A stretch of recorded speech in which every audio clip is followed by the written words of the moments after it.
You. Blindin blushed again. He looked at Danny in surprise and whispered, "You're so smart." In fact, Sheila Yangxing had only touched her lover's cheek after holding hands and said in a joking tone, "The blood crow on your face is really ugly and ferocious." She did not dislike Blindin's appearance.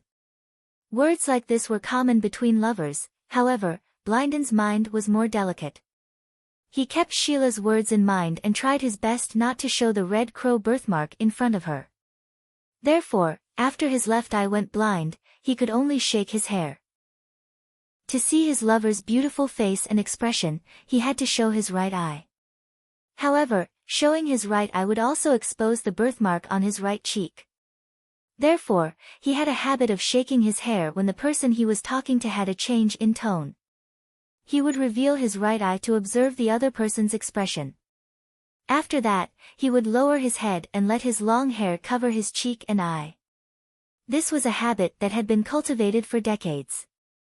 Before today, Blindin did not even notice it.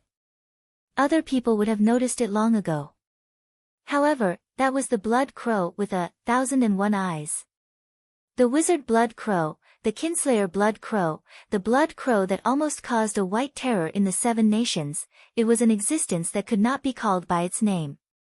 Other than the daring dragon queen, who would dare to complain that his habit was too shameless. Why didn't Sheila Yangxing marry you? As a matter of fact, the dragon queen even dared to stab him in the heart in front of the Duke of the Blood Crow. Why are you asking this? Blindin frowned and asked. I'm concerned about the family history, Danny said seriously. Blindin was cooked by Danny's great-grandfather. He was already 58 years old and had become an old man. Sheila Yangxing was about the same age. Logically speaking, no matter how playful Sheila was, after spending her whole life fooling around, she was almost an old woman. She should have found a spare tire that she liked and settled down. However, the two of them remained unmarried. Even the people of the 7 nations knew that Blindin had proposed to Sheila multiple times. This was a little abnormal.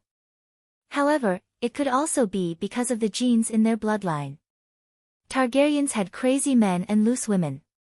They were all weirdos. Westeros had 7 kingdoms, 1 royal territory and 8 great families. If one were to talk about which family had the most loose women, Targaryen was definitely first, Dornmartel was second and the Iron Islands was third. Stark had the blood of the running wolf. There were a few princesses who eloped with wild men. However, they were passionate but not promiscuous. They were very loyal and had the best upbringing among the 8 great families. The so-called good upbringing did not depend on the number of boyfriends she had, but the number of boyfriends she had at the same time.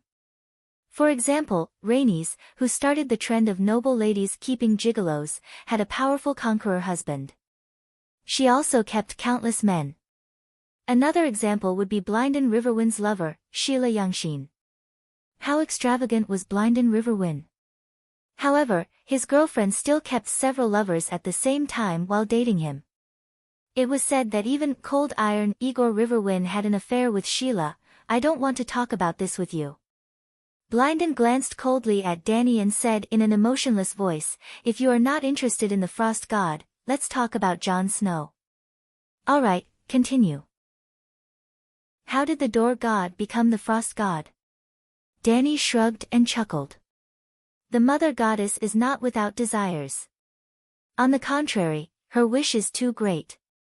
It is beyond the understanding of ordinary people. What wish? Dany asked curiously. To save this world. It is indeed a little hard to understand. The ones who want to destroy the world are the deviant ghosts. The deviant ghosts were created by the Frost God. The relationship between the Frost God and her, however, she really sacrificed herself to build the miraculous Great Wall. On one hand, she was the savior of the world, and on the other, she was the great demon who destroyed the world. Could it be that she had schizophrenia? Dany's mouth twitched. Blindin said, the one who destroyed the world was neither the Frost God nor the Mother Goddess. Our world was falling in the first place. The transition from the high-energy state to the low-energy state of the universe. The long night is just the appearance of the world's calamity. This theory seems. Danny frowned. It seemed that the old man in the river had said something similar. I have the memories of countless generations of Green Prophet. I know how powerful they were. They broke the Dorn Arm and formed the open sea. They caused a flood to flood the continent and cut it in half. Thousands of miles of forest turned into swamps, separating the northern territory and the southern continent. Blindin sighed. In theory, after generations of inheritance, the Green Prophet today is stronger than 10,000 years ago.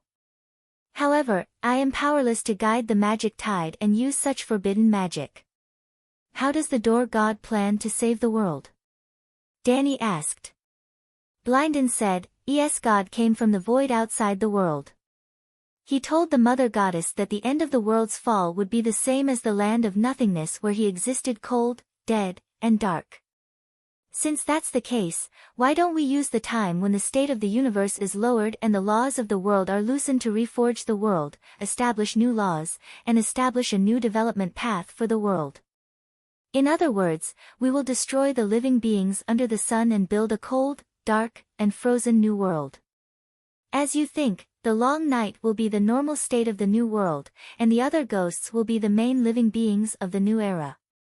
The Mother Goddess, who draws power from the cold and darkness, agreed with Es God's point of view and chose to merge with him. The ancient Es God became the Frost God, one of the old gods. Is the Frost God crazy? The deviant ghosts can't even reproduce, and their thoughts and actions are controlled by the deviant Ghost King.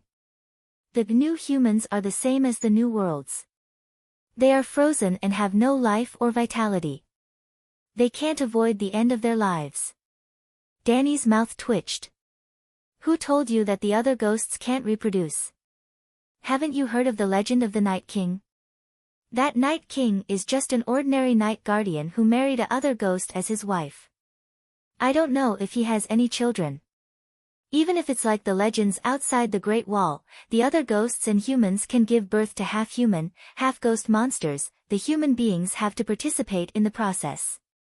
However, the process of reproduction requires the participation of humans. Deviants are just parasites of humans. How can they create a new world independently? Danny asked. Sigh, 10,000 years ago, there was a Green Prophet who used Es God's knowledge to transform himself into an independent other ghost. Now, you study the basis of the other ghost's meditation and create a new meditation method to trap the faceless.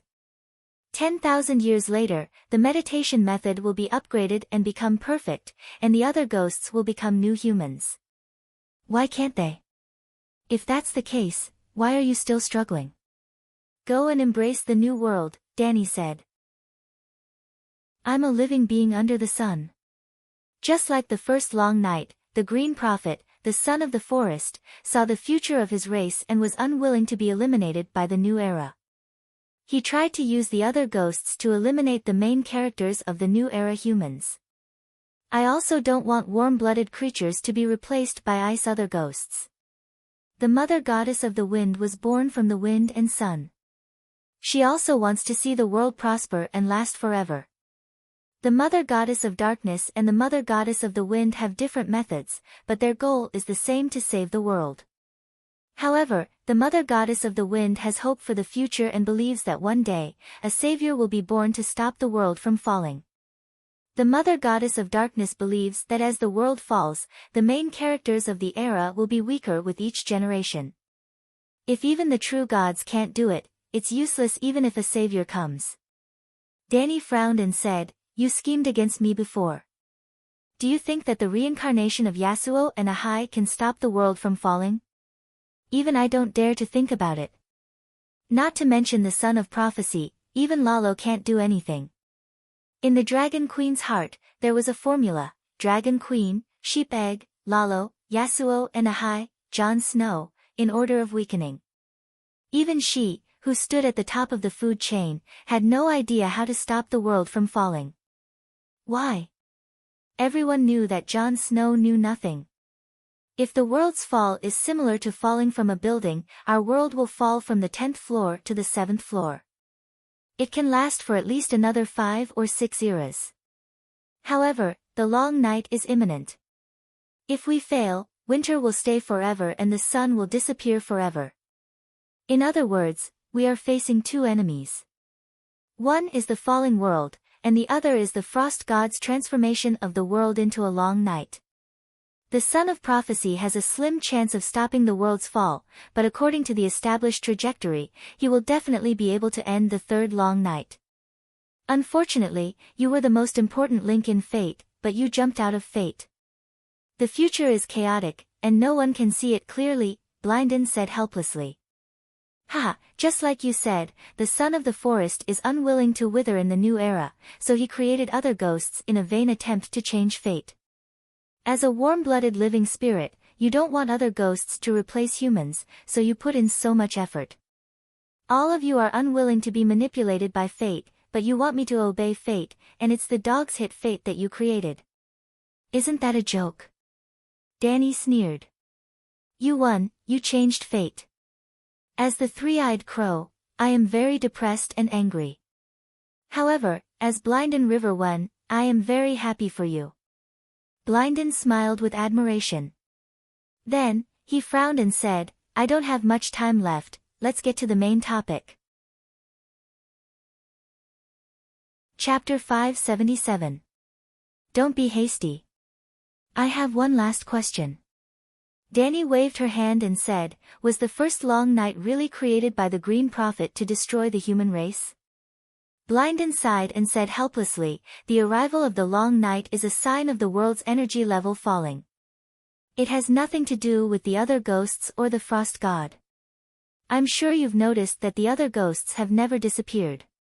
They become active with the arrival of the long night, but it's not their activity that brings about the long night. Of course, the long night is not completely unrelated to the other ghosts. The two complement each other. The arrival of the long night makes the other ghosts active. The other ghosts active makes the long night last. If the other ghosts are not destroyed, the long night will continue. In the end, the frost god will successfully modify the world's laws of the new era, and the world will enter an eternal long night. Perhaps our falling world will stop falling and maintain a balance with the surrounding outside the world. That's the frost god's goal.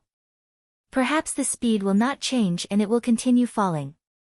Or perhaps, it will fall to the bottom. No one can be sure of the final outcome of the frost god's plan to change the world. However, no matter what the outcome is, all living beings under the sun will die. However, in the beginning, even the Green Prophet did not know the relationship between the other ghosts and the long night. They naively thought that the other ghosts were similar to the animal companions of shapeshifters. They could be controlled and ordered around without affecting the world. In the end, the frost god is the mother god that we believe in. The Green Prophet believed in her and obtained new magical knowledge from her. Hence, the first Green Prophet turned himself into a other ghost, and the situation started to spiral out of control. So, the frost god lied to you? But there are still many ancestors who believe in her, said Danny with a frown. Rather than saying that the frost god lied to the Green Prophet, it's better to say that the Green Prophet lied to his people. Don't look at how difficult it is to birth a Green Prophet now. Back then, there were several Green Prophets among the ancestors and the children of the forest. The Green Prophet is a talent, while the three-eyed crow is an identity. The difference between the two is huge. For example, Bran and I are different. In the past, I was the three-eyed crow, and Bran was someone who simply activated the talent of the Green Prophet. At that time, Bran was a complete Stark. He had no interest in saving the world or protecting all living beings. If Bran felt that the Frost God's long night plan was a good idea, he could become the Frost God's servant. After all, the Frost God was an old god, the Mother Goddess. However, the three-eyed crow would never accept the teachings of the Cold God. The soul imprint that had been passed down for 1,000,000 years had carved the responsibility of protecting all living beings into the three-eyed crow's soul. Let's not talk about kinship. If the Mother Goddess endangers the world, or if sacrificing the Mother Goddess can save the world, we will not hesitate to send the Mother Goddess on her way. Fuck, this is too tyrannical, too rebellious. Even though Dani already understood the brainwashing characteristic of the three-eyed crow's inheritance, she was still dumbfounded.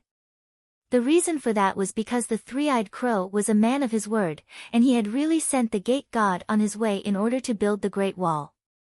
Dani suddenly didn't hate Blynden so much for trying to distort her mind. Would you hate a computer program that doesn't have any personal feelings? Hate is useless. Will Bran plot against me like you did in the past? She asked warily. Even if he needs you, he won't attack you for the time being. He hasn't completed the last step of the inheritance, Blynden said. Tell me, what else do you need from me? Dani gritted her teeth and asked. Who can say for sure what will happen in the future? Can the three-eyed crow's inheritance be ended? Dani asked. It's useless even if you kill Bran and me. The earth and trees have recorded everything. In truth, there was the Green Prophet's empty window that appeared for 100 years before me. I didn't have a teacher, and all my inheritance came from the dark, empty, and cold roots of the earth and trees, Blynden said. Sigh, you're amazing. I admit defeat, she really couldn't stay in this lousy place like the Westeros. In truth, with your current strength and growth speed, there's no one who can plot against you silently anymore. When you get my gift and fully develop your talent. What treasure? Dani asked. A bowl of weirwood seeds, Blynden said. Are weirwood seeds very precious? Can they develop a person's potential? Dani asked doubtfully. Weirwood was considered rare in the south of Neck Lake, but it was just a normal tree in the north. It could be seen everywhere beyond the Great Wall. They're not normal seeds. You'll understand once you eat them. I'm sure that you've guessed it. We need your help. If the seeds are ineffective, you can leave at any time, Blynden said. You want me to save Jon Snow? I'm afraid that you've made the wrong decision. I can't do it. Even though I've revived the Big Sparrow, his situation is too special. Jon Snow doesn't even believe in the 7 gods, Dani said as she shook her head. You've guessed correctly. It's for Jon. Blynden shook his head and glanced at Dani with his single eye that shone with a strange light. He lowered his head out of habit, but when his hair covered the right side of his face, his movements suddenly froze. He thought of what the Dragon Queen had said before, shameless. He wasn't shameless, but he was too embarrassed to show his weakness and inferiority even though he would never admit it. Just like that, his neck stiffened. His red right eye looked straight into the eyes of the person in front of him and said meaningfully, You didn't revive him completely with your power. If there's no difference between before and after the revival, why do you want him to die? Dani widened her eyes and said with a trembling voice, Let him die. You did it. Fate's arrangement is the same as yours. Just like how you escaped from fate, we also plan to change Jon's fate, Blynden said faintly. Speak clearly. What exactly is Jon Snow? Dani asked in a low voice. Fate has already changed. There's no point in talking about things that will never happen again, Blynden said. At least I'll understand who's an enemy and who's a friend. Dani said coldly. There's no love without reason in this world. Those who arrange fate will only make choices that are beneficial to themselves. Your power and talent are destined to be coveted by others. Everyone is your enemy. Blynden said solemnly. Tell me, the original fate, Dani insisted. Blynden frowned and said nothing. Dani looked at him with a determined expression. Blynden looked away and sighed. You will fall in love with Jon. For him, for the people of the 7 kingdoms, you will sacrifice yourself willingly, offering your flesh and soul to activate the Lightbringer. Jon will end the long night with his sword. He will also inherit your dragon, become the new king of the 7 kingdoms, and start a new Targaryen dynasty. Yes, just as Ymont thought, Jon is also Targaryen, the son of Rhaegar and Lyanna, the true child of prophecy. For a while, Blindin did not hear the dragon queen roaring and cursing. She did not ride the white dragon over to fight with him. She only tilted her head and pondered with a strange expression. It was a little abnormal. Blindin was puzzled. After a while, he heard her say, "Why does it sound so similar to the story of Yasuo and Yahai forging swords? History has been repeating itself. After 8,000 years, the Lightbringer has lost its original divine power and needs to be reactivated. You should be able to understand. Last time in Dark Castle, you already activated it with your magic and soul power." Blindin's expression and tone were careful, for fear of activating a certain someone's ancestral rage of the sleeping dragon. Danny was not angry and could only ask curiously, "There is a soul in that magic sword. Is it Yasuo's, Yahai's, or his wife's?" She was indeed not angry. She would never learn from Nisanisa and give her soul to a scumbag. Nisanisa sounded like, "You're stupid, you're stupid." She was not stupid. Since she and the original owner were two different people, was there a need for her to let other people's matters affect her mood? At most, she would continue to dig a deep hole for Wu in the future. She forgot that poor Wu had already fallen into the hole she had dug and lost his head. "Do you believe in reincarnation?" Blindin asked. "Didn't the Asha prophecy always claim that the savior is the reincarnation of Yasuo's, Yahai?" Danny said. If it was in a classical Xianxia world, Danny would take it for granted that there was reincarnation, but Westerners did not like it, and reincarnation was not popular. The reason was simple. Your soul had already seen God, gone to heaven, and was enjoying unparalleled eternal happiness. What was the point of reincarnating? Easterners hoped for a good reincarnation in their next life. Westerners did not ask for an afterlife, only a good life. After death, God would arrange things, go to hell or go to heaven. Sure enough, Blindin shook his head and said, "There has never been a true reincarnation in the world. The authority of the world of death is controlled by many death gods, just like how Westeros have hundreds of dukes. The frost god controls the most power of death, like a king on an iron throne. Lalo controls a part of the world of death, like one of the 7 dukes. Perhaps in the future, you can become a stranger and occupy a place in the Death Kingdom, becoming a duke. But none of the death gods can let a dead soul obtain a brand new life imprint. The dead soul can be resurrected, and even reincarnated in another body similar to Destiny, but they can't obtain a brand new life imprint. So, if Jon Snow wants to become the reincarnation of Yasuo's, Yahai, he has to die once. When the King of Light revives him, he will use Yasuo's and Yahai's souls to replace Jon's soul." Danny said in shock. "Something like that. But it's not like a turtledove taking over a magpie's nest, but a fusion of the two. On the surface, Jon will lose some of his memories and emotions, and gain some more fetishes. But in the eyes of ordinary people, this is just the after-effects of his resurrection. They won't think that he is fundamentally different from before. But you, me, and Jon are not ordinary people. We can understand that the two have already undergone a qualitative change. It's even greater than the change between Caitlin Tully and Madame Stoneheart. Madame Stoneheart only lost a part of her soul, but Jon will not only lose a part, but also gain a part. The next three-eyed crow, Bran, is the same as us. He doesn't want his family to become another person. Although Jon is my nephew, if Yasuo Yahai takes over his body in order to save the world, it'll be the family's fortune," Danny said unkindly. Blindin's expression twisted. After a long while, he sighed and said, "If you don't change fate first, then you will follow the path of the world. Bran and I will even ensure that Jon becomes the reincarnation of Yasuo Yahai in order to save the world according to the established path." As expected of the heartless three-eyed crow. How ruthless. Since you don't want to follow Lalo's script, then don't let Jon die. What's the point of going back and forth? Danny complained. Have you ever thought about what Yasuo Yahai's soul can bring to Jon? Blindin said meaningfully. The life of a savior, providence? Danny mocked. Providence? Blindon chewed on this word for a long while before he understood it. Maybe there really is providence. He nodded and said sternly, we looked for you to help John seize Yasuo Yahai's mandate of heaven. How, will you do it? Danny asked in surprise.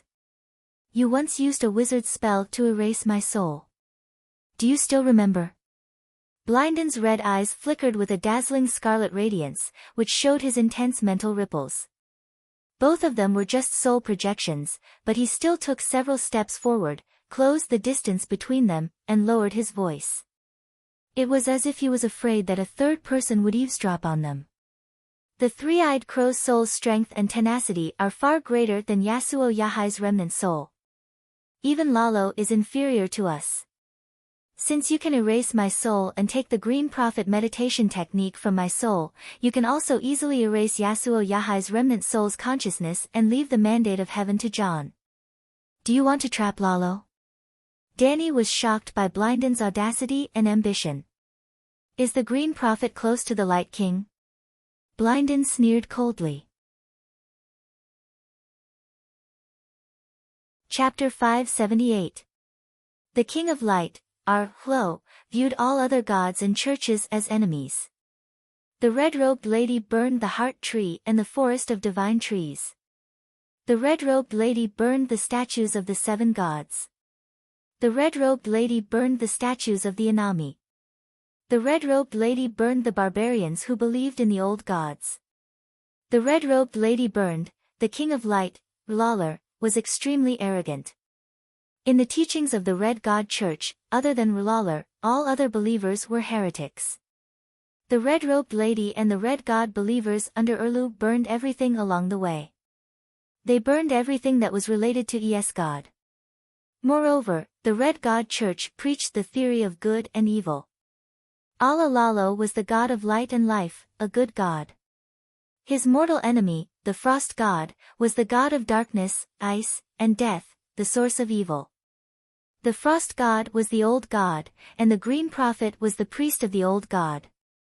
That was why the red-robed Lady Melisandre had always treated the three-eyed crow as the proxy of the Frost God.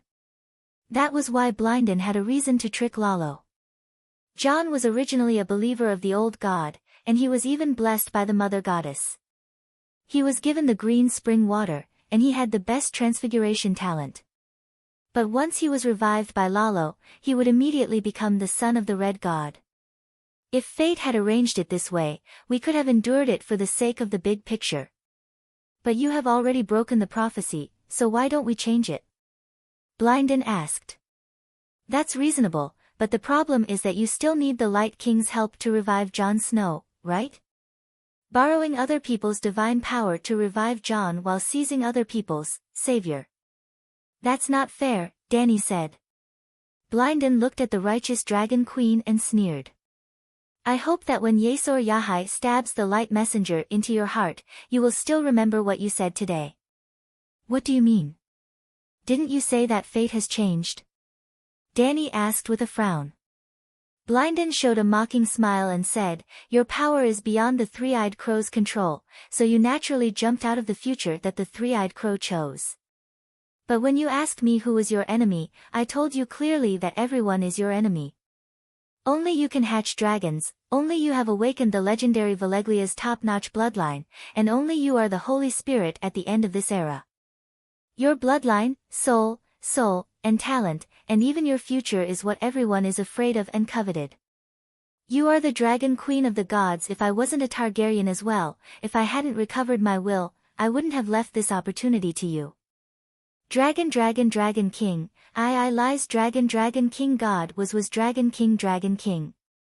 Valia people, song of Valia people, and he was song was sealed people for several thousand years. I have 5 dragons, and I will soon become a demigod. I also have 5,000 iron soldiers. I don't even fear the Alliance army and Balerion, so why should I fear him? Danny would still be on guard against Lalo regardless of Blindon's warning. In other words, she would be on guard against anyone who was strong enough to hurt her. For example, the three-eyed crow swore in the name of the old god and the door god that he would not violate the guest's rights and harm her. So, will you do it or not? Blynden asked straightforwardly. Of course, Danny said straightforwardly. I have nothing to do with Lalo. If the price you pay is appropriate, why wouldn't I do it? At the end of the day, you're just bargaining with me like a street vendor. Blynden was speechless. You want me to cooperate with you to trick a true god? Can I not be more careful? Danny said confidently. Blynden sighed and said helplessly, only the Green Prophet has the right to enjoy weirwood seeds. Giving you a share is already a sign that I'm taking into account that we are both Targaryens. What else do you want? Trust me, the three-eyed crow and the children of the forest are very poor. There is nothing else worth your concern. Hee, where do the weirwood seeds come from? Do you have the door god's true god's body? Danny said with a chuckle. The ginseng fruit was sweet and fragrant, but the ginseng fruit tree was the root, right? A cold red light flashed in Blynden's single eye. Do you think it's possible? There really is. I remember that after the door god fused with a tender branch and Brandon plucked it, the tree trunk withered, Danny said in surprise. You. Blynden looked at her in surprise and bewilderment. There was deep resentment in his eyes as he said, why do you not believe in the mother goddess when she dotes on you so much? Why? Danny was puzzled. The mother goddess sang the song of wind to you and brought you back to 8,000 years ago, didn't she? Blynden widened his eyes and gritted his teeth. It seemed like he wanted to eat her. What's wrong with that? You are not a follower of the old god. Blynden said heavily. Hee, do you think that the door god needs followers? Do you think that everything of the old god belongs to you because you believe in the old god? Don't think too highly of yourself. You can't use your feelings to kidnap the true god. Danny sneered. Think too highly of myself? Blynden seemed like he was greatly insulted. He roared angrily, you are insulting the Green Prophet, insulting the followers of the first citizens, and insulting the old god. Forget it, I don't want to argue with you. If you really want to know the reason, you can ask the door god yourself. Danny waved her hand. She did not want to argue with a fanatic on the issue of faith. I don't expect the door god to have a body. I'm just curious. I want to see where the weirwood seeds grow. She gave her condition. She did not even know the location of the peach garden. How could she steal the peach? When Blynden died, Bran would go south to participate in the Seven Kingdoms tour. Wouldn't the shelter be empty? If the weirwood seeds were effective enough for her to take the risk, then, they followed the squirrel person Yezi through many twists and turns. They passed by several dark and rapid underground rivers and avoided 30 to 40 dark bottomless pits and mysterious shafts. After walking for more than 2 hours in this cave that was forgotten by the world and frozen in time, they finally saw the weirwood seeds. It was a stone room that was as big as a single bedroom. The walls were covered with white weirwood roots, which looked like pale veins that grew on the rocks. The roots were decorated with clusters of bright red and delicate, blood-hand leaves. Between the vines, there were sparse fruits that shone with red light. They were crystal clear and the size of a thumb. There were dark blood patterns on the surface, like blood tumors. In the dark stone cave, they glowed with a demonic red light, like the evil stars in the dome of hell. Weirwood seeds look like this. Danny looked at Xiong. Xiong stepped forward and put his eyes in front of a fruit. He looked at it carefully for a moment and even touched it with his hand. Other than being a little bigger, the color has changed from milky white to dark red, and it's glowing. It's no different from ordinary weirwood seeds. Do ordinary weirwood seeds have the effect of activating talents? Danny turned to Yezi. Have you seen weirwood seeds before? The squirrel person asked. No. Danny shook her head. Weirwood seeds are very rich. I've lived for so long, but I've only seen my heart tree bear fruit once. There are many weirwood trees growing on Bear Island, but only the heart tree bears fruit. The number is very small, only 30, but no one eats them. They're all scattered on the hills to grow new weirwood. De Xiong said. 30 is already quite a lot. Yezi pointed to the vines on the wall. Count them. Are there 30? 19, Chui Luo blurted out. Yezi said softly, the world is balanced. The gods gave us a long life, but they didn't allow us to have the fertility of humans, in order to prevent us from overbreeding like deer in the jungle without the threat of wolves. But compared with weirwood, the life of the children of the forest is as short as a mayfly by the water. If the eternal weirwood only bears seeds once a year like ordinary trees, there would be no space left for other plants to grow in the world after millions of years. In this way, weirwood shouldn't have seeds. I know that weirwood can multiply by layering, and a tree can multiply a forest. For example, the forest above our heads with a radius of several kilometers probably originated from the same tree. Also, look at how tenacious the weirwood is. It can even sprout and grow branches in rock pits hundreds of meters underground. Danny exclaimed. No matter how strong the weirwood is, it's a fact that it's almost extinct in the south of Neck Lake, Yezi said sadly. Sigh, the Undulls shouldn't have burned weirwood. Even if they don't believe in the old gods, weirwood furniture can be passed down for tens of thousands of years. If the weirwood business is developed, the Westeros will have an inexhaustible gold mine. Danny sighed. Please don't blaspheme the gods on the altar, Squirrel said angrily. Do you know what the plant that rules the world is? Wheat. Because humans can't live without it. If one day, humans rely on weirwood like wheat, believe it or not, the whole world will be covered by weirwood. Any existence can only continue to survive if it shows its value to the mainstream society. Weirwood is like this, and so are giants and children of the forest. Danny looked at Squirrel meaningfully. Squirrel had traveled the 7 countries for hundreds of years, and he wasn't a simple flower. He immediately replied, if they lose their characteristics, what's the difference between that and death? Danny smiled and shook her head, saying, even the world is changing, but the creatures living in the world are delusional to think that they will never change. Squirrel's clear cat eyes flashed with a hint of confusion, but it only lasted for a moment before he said indifferently, everyone has the right to choose. This is the altar. You've seen what you wanted to see. Let's go back. How many fruits are you planning to give me? Danny asked. Squirrel rummaged through the cave and found a wooden bowl. He plucked all 19 red fruits and placed them in the bowl. All for you. So generous. Danny said in surprise. When the fruits were plucked, the light on the surface disappeared. Instead, it turned from blood red to milky white. It was very magical. There was even a blood red liquid that flowed out of the fruit. Leaf held the bowl and received all the dripping blood.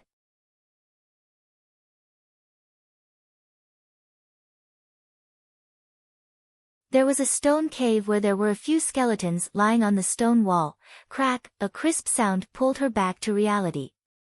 Looking down, the tree trunk had fallen off from the stone wall and landed heavily in her hand. I just followed the roots and went deep into the ground. I can travel 1,000 miles with a single thought, but there seems to be no end.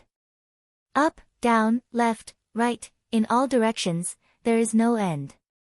How big is this shelter? On the way back, Danny curiously asked the squirrel man beside her. The river is deep and turbulent, flowing all the way down to the underground ocean where the sun can't reach. The tunnels are long and rugged, never ending. The bottomless pits and mysterious shafts lead straight to the center of the earth. Leaf shook his head and sighed. No one knows how big this place is. We have lived here for millions of years, but there are still many places that we have not explored. Millions of years? Were there humans back then? Beavos, who was carrying the weirwood tree trunk, mumbled. Westeros only have giants and children of the forest. I don't know about the situation on the other side of the narrow sea, the squirrel man said. Why not go to the warm and sunny south? This place is dark, cold, and damp. It's very uncomfortable to live here, Ursa said. That's such a lousy question. Danny glanced at Ursa and said in annoyance, they definitely want to go to the south, but will the Undulls and the king of the ancestors allow it? On the way back, they met dozens of squirrel men with big eyes, big ears, and deer skin. Most of them sat around the fire, holding wooden bowls and spoons as they ate dinner. It was very simple. Stewed mushrooms, grilled fish, and blood-colored soup with the aroma of onions and barley.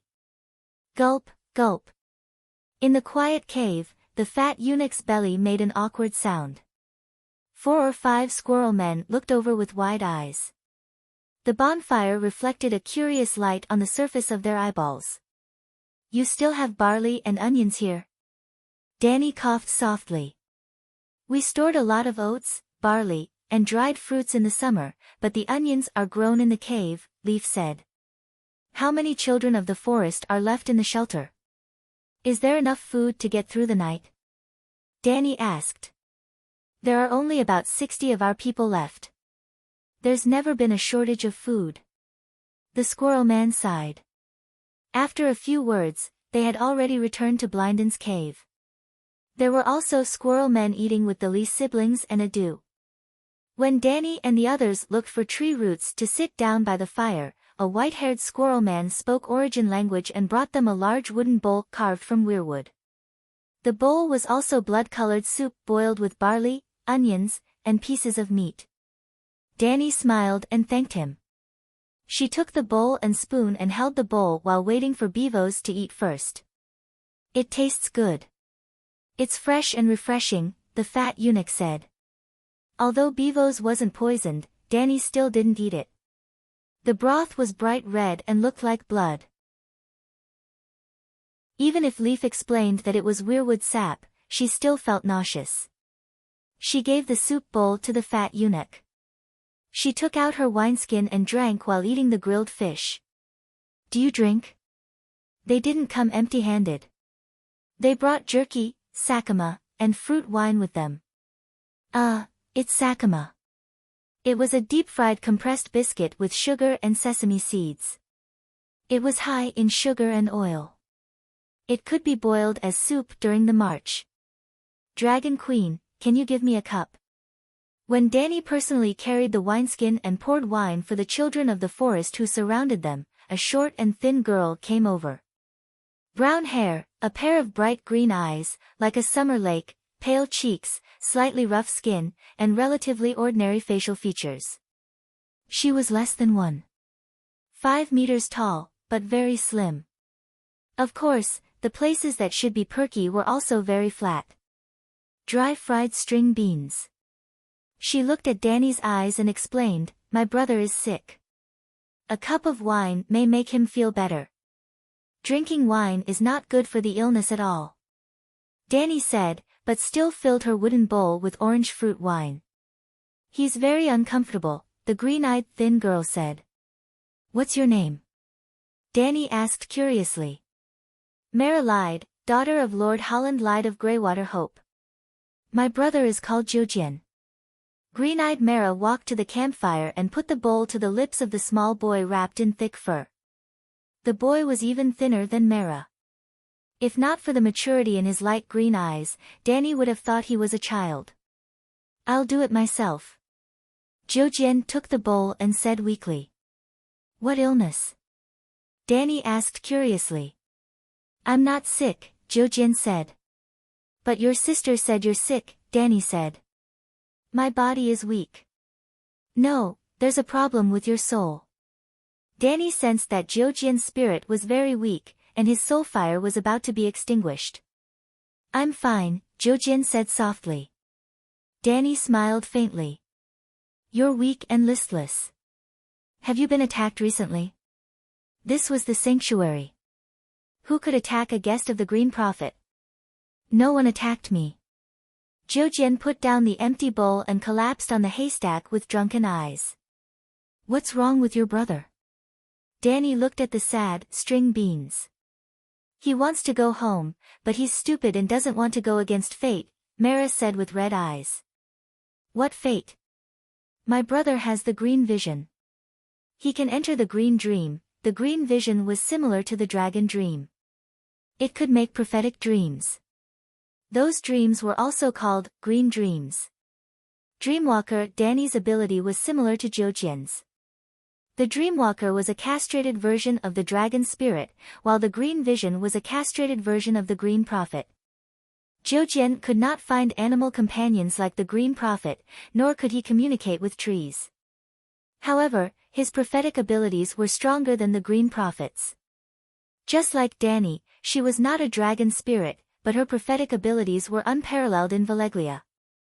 She directly predicted the great cataclysm in Valeglia. The green dream will come true. Zhoujian dreamed of his own death. The time of his death is right after he helped the brand to come here. He's about to die, sob. The swamp person Mara started crying. Adu, Adu. The Bran, who was wearing Adu's skin, had an anxious expression as he called out. Danny felt that he wanted to hug the swamp girl. What did the three-eyed crow say? She asked. He didn't say anything. I came all the way here because I thought that the three-eyed crow could help him. Mara shook her head sadly. Your brother is sick. Danny said with certainty. What sickness? Mara was confused. Idiot.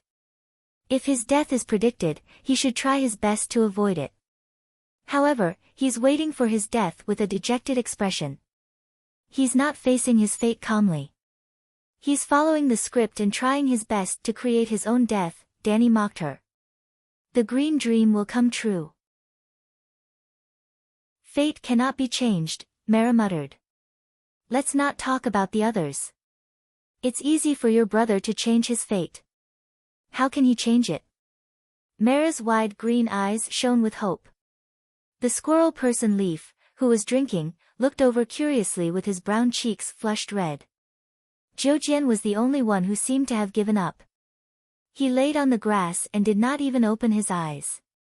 If you predict that you'll die in a certain way in the future, but you don't have the courage to fight against fate, you might as well be a coward and slap fate in the face. You'll kill yourself in another way in advance. Danny said calmly. Ha ha ha, Beworth likes the queen. That's what you should do. Slap fate in the face, ha. The fat eunuch hugged the big wooden bowl and laughed happily. Danny, eat the weirwood seeds while they're still fresh. Once you're done, go to the Great Wall immediately. Blinden's voice was as soft as a mosquito's. This guy, Danny had a thought. She looked at Zhoujian with a solemn gaze. What did Zhoujian see in the green dream? Why do I have a feeling that Blinden doesn't want me to investigate this matter?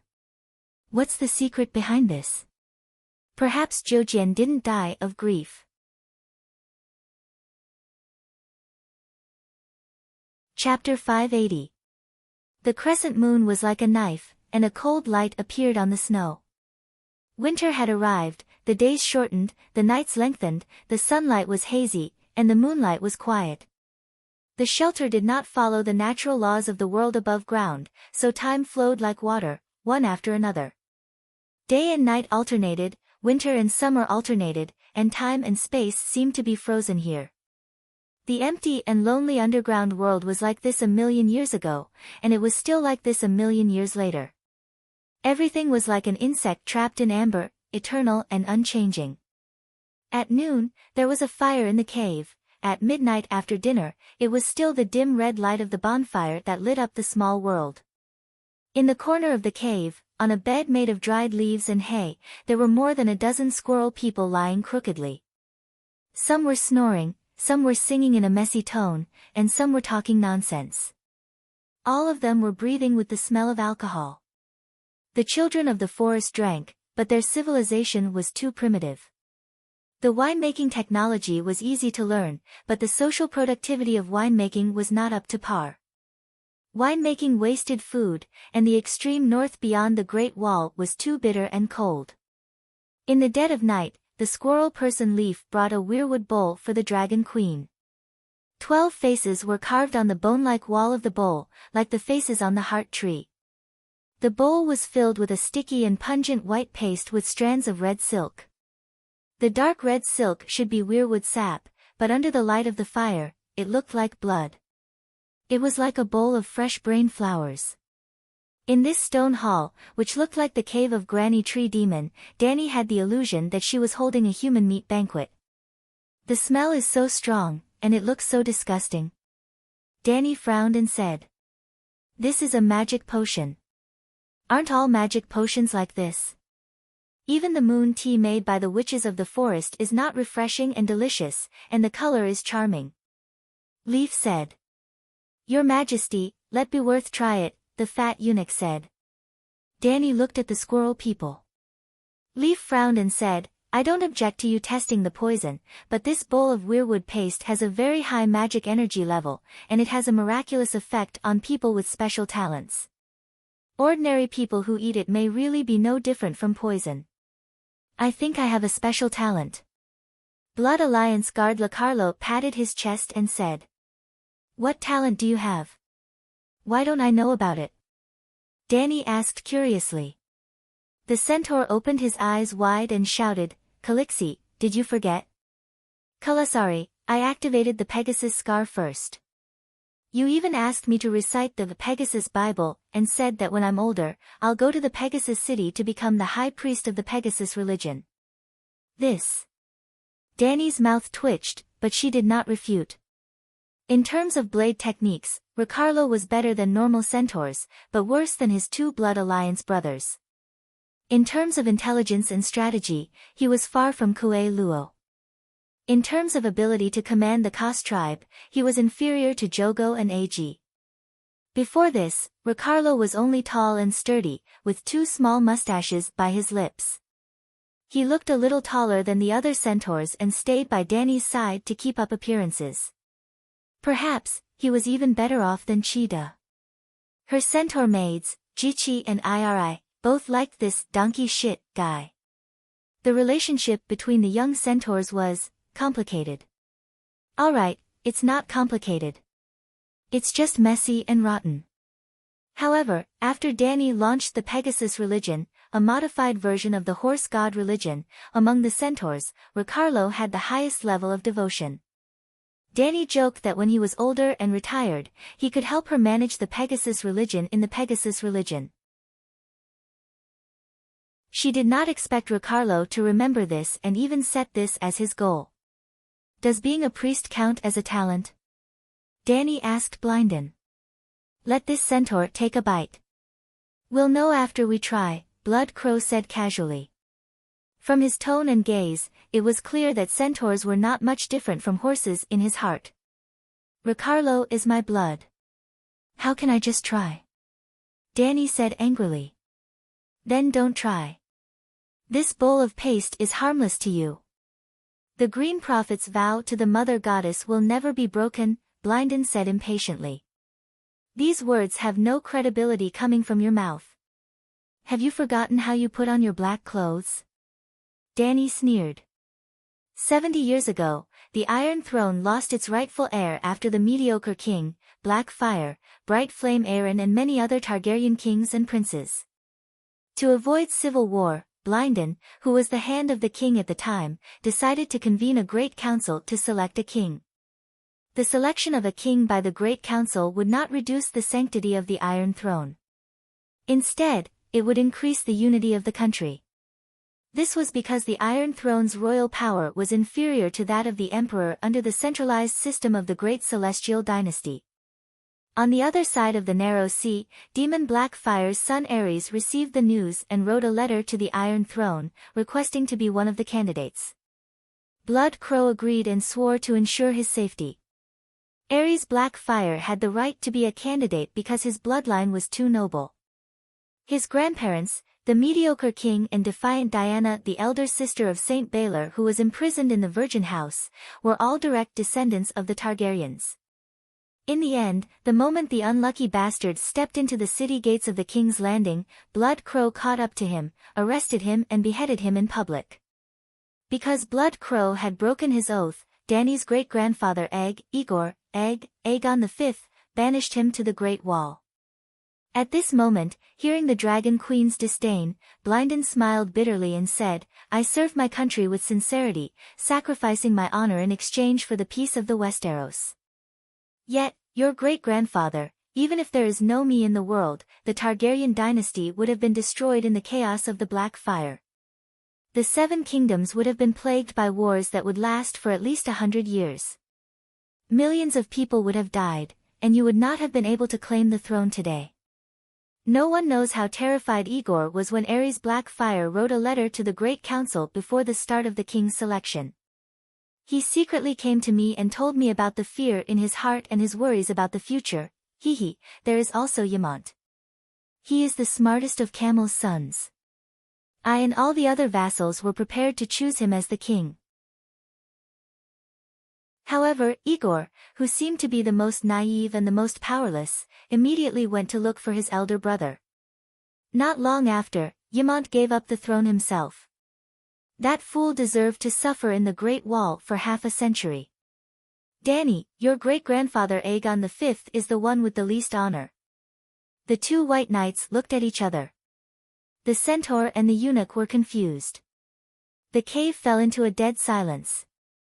Dany had already guessed that the cheapskate great-grandfather, who was also known as the king who should not have become a king, must have had some tricks up his sleeves when he ascended the Iron Throne. However, she did not expect that fellow to be so, similar to the style of the Celestial Empire.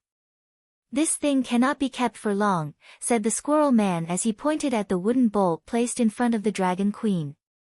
Let me do it. If something were to happen to you, Calixi, the Blood Brotherhood would not live for long, said Ricardo solemnly. Dany hesitated for a moment before she scooped up a small spoonful of paste and passed it to the centaur. The centaur opened his mouth wide and sucked the handle of the spoon into his mouth. How is it? Asked Dany nervously. The Blood Brotherhood narrowed his eyes and sucked on the spoon for a while before saying, It's a little bitter. It'll be better if you add some white sugar. The knights who were staring at him nervously almost fell over when they heard this. Big Bear asked with a dark expression, Do you feel unwell? No. The centaur shook his head. Dany found another wooden spoon and scooped up a small spoonful before stuffing it into her mouth. Ricardo was right. It was a little bitter and hard to swallow. However, the bitter taste quickly turned into a strange sweetness, like a smoothie mixed with honey. Then, it turned into other sweet tastes. In an instant, Dany recalled all the wonderful tastes she had experienced in her life. Is this thing really the seed of a weirwood tree? Why does it look so similar to the Undying's night shadow water? She had drunk the night shadow water that Haya had prepared before. It was also sticky, but the color was dark blue. The smell and taste in the mouth were also disgusting, like the combination of ink and rotten meat. After swallowing, the aftertaste was like the combination of all the tastes the drinker had tasted before. It was like the food in the God of Cookery anime that could stimulate the emotions of illusions. After eating XXX, one would immediately feel like they were in love, something like that. Is the night shadow water effective? Asked the Squirrel Man. It's effective. It can produce the most beautiful illusions and make one addicted, said Dany as she ate the paste. The Squirrel Man said, activating one's innate talent is the process of raising one's thoughts and willpower to a higher level. It's like a fish jumping out of the river. Of course, one would see the colorful scenery beyond the river. The night shadow water can also activate extraordinary innate talents. Different potions activate different innate talents. The night shadow water activates the innate talents of male sorcerers, while the weirwood tree paste is thousands of times more powerful. It can activate the power of holy spirits or sub-holy spirits in one's bloodline. Then, the Squirrel Man asked, Do you know what holy spirits are? It's the innate talent of listening to the Song of Laws. I've heard someone say something similar. Tell me again and see what's the difference. Dany nodded. Leaf said, Sub-holy spirits can only master the song of the world. Only real holy spirits can sing their own songs. What's a three-eyed crow? Dany asked. It's at least a sub-Holy Spirit. I don't seem to have changed. At this moment, the paste in the bowl was almost finished by Danny, and even the illusions were suppressed by her powerful mental power. The weirwood tree paste can't give you power, and it won't change your bloodline. It only awakens your innate talent. No one knows if you don't try it. It's like a genius swordsman. If he doesn't practice the sword, who knows if he has the innate talent to become a great knight? Leaf's words made sense. Danny decided to rest in the cave for the night and set off early the next morning. Blindon was dissatisfied with this, but there was nothing he could do. Only 10 minutes later, Danny woke up from her cultivation and started looking for the wooden bowl. After she found it, she looked around, and while no one was paying attention, she quietly stuck out her tongue and used the spoon to lick the white and red paste on the bowl's walls. The three-eyed crow and Leaf didn't lie to her. The weirwood tree paste really had a miraculous effect. First of all, her meditation foundation started operating more easily. It was like a top-notch computer in 2020 could play a AAA game in 2010. Secondly, her soul, which was originally full, started absorbing spiritual essence without limit. Finally, and most importantly, her second soul ring began to split. In Danny's soul space, the Great Wizard Meditation Technique's 9-colored vortex was at the center, and it was surrounded by the Green Prophet Meditation Technique. When the Megalosaurus was young, including the hatching stage, Danny had shared a dragon spirit with every dragon. But as the Megalosaurus grew up and formed its own consciousness, Danny couldn't take the initiative to share a dragon spirit with them. If the Megalosaurus ran into a fatal danger, it would ask its mother to save it.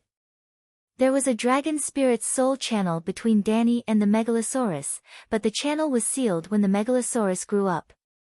Now, Danny could once again sense the 3 sealed channels. She had a feeling that as long as she wanted to, her second soul could split into 4 parts. Danny understood what this meant. She had been looking forward to this for a long time, and it was also the main reason why she took the risk to come to the area beyond the Great Wall. The era of the 5 dragon spirits was about to begin.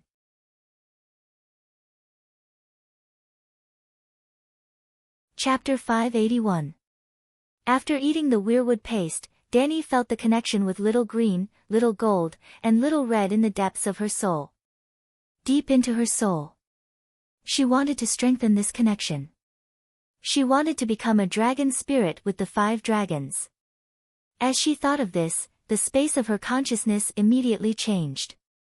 In the center of her mind, the 9-colored vortex erupted like a volcano, spewing out a large amount of bright red soul matter. At the edge of her mind, the ring of the second soul shattered into countless green prophet runes. The green prophet runes were the steel framework, and the bright red soul matter was like bricks and tiles. In an instant, 4 houses were built.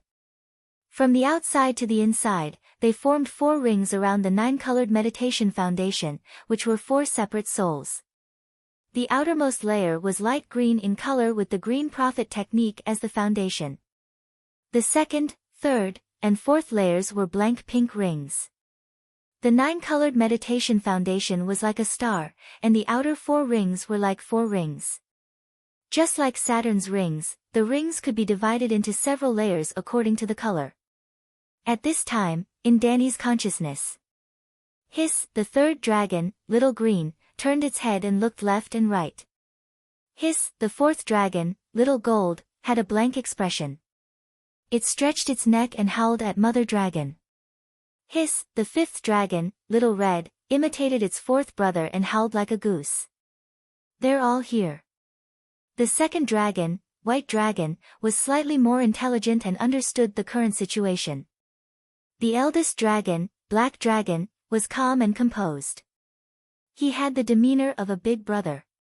Sigh, the family is finally reunited. Mother Dragon, who said this, had completely forgotten about a certain cheap sun in the sea of grass. Hiss, the 5 dragons surrounded her and howled together. Come, let's evolve into magic dragons first. Danny had experienced the process of copying the meditation foundation twice. This time, she was familiar with it.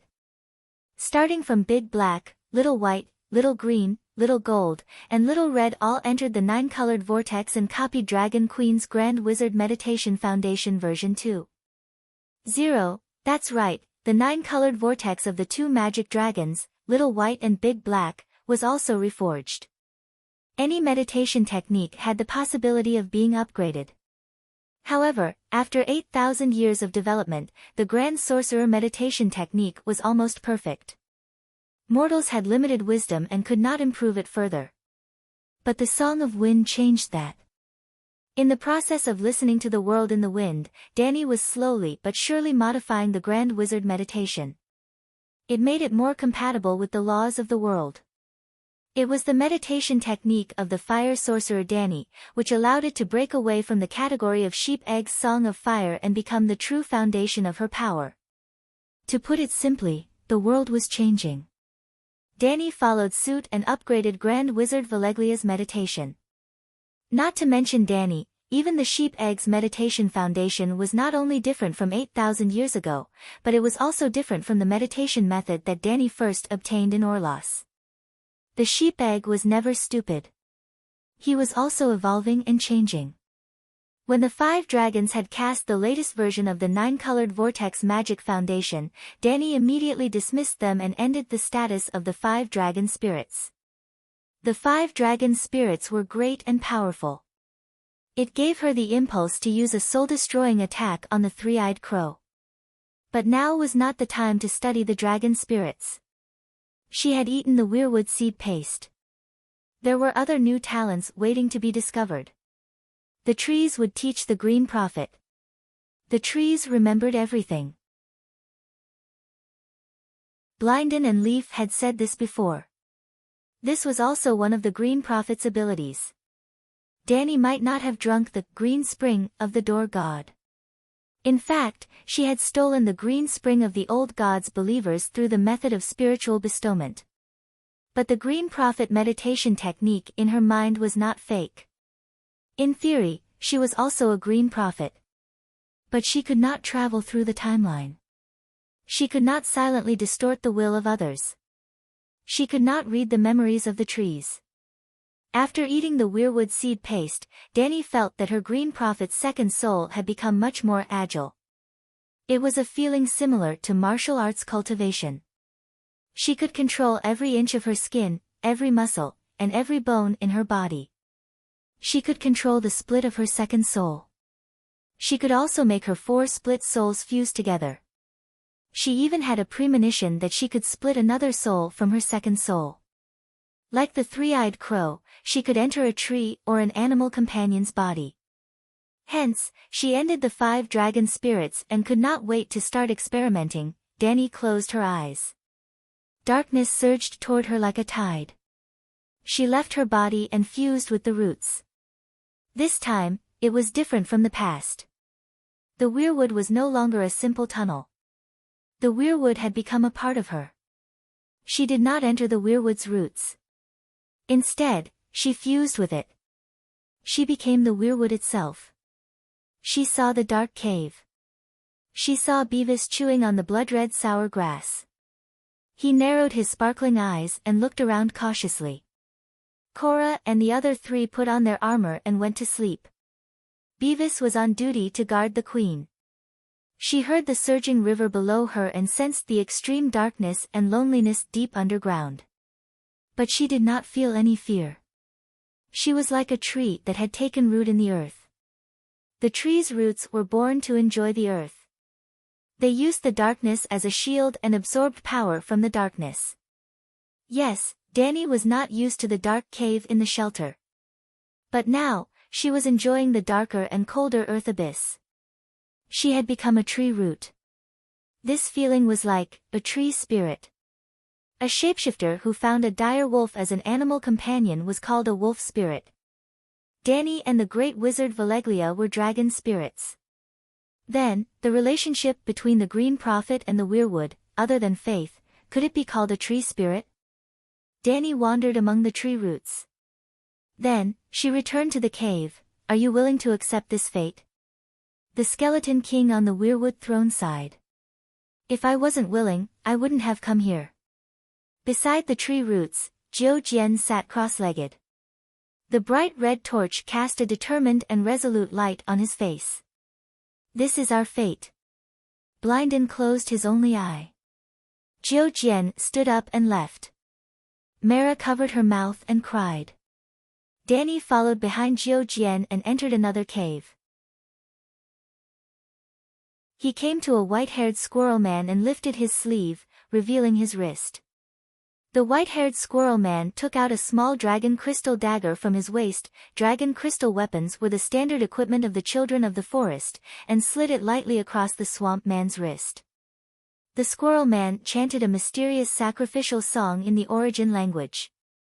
Jiu Jian's blood was dyed with a green line and fell into the wooden bowl. Danny was shocked to see that the swamp man's face turned pale in an instant.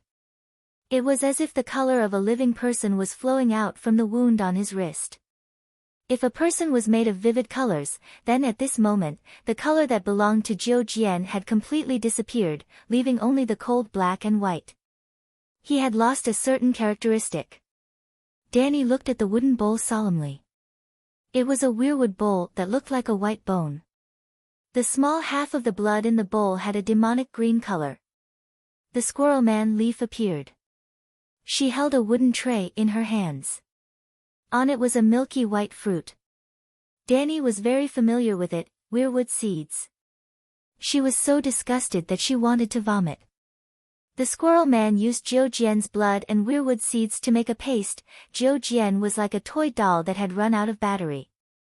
He slumped weakly on the stone bench. Mara ran over and hugged him, crying. The white-haired squirrel man looked at the siblings with a complicated expression. He took the wooden bowl and left the stone room. He came to Blindan's weirwood throne. A 10-year-old boy appeared in front of Blindan.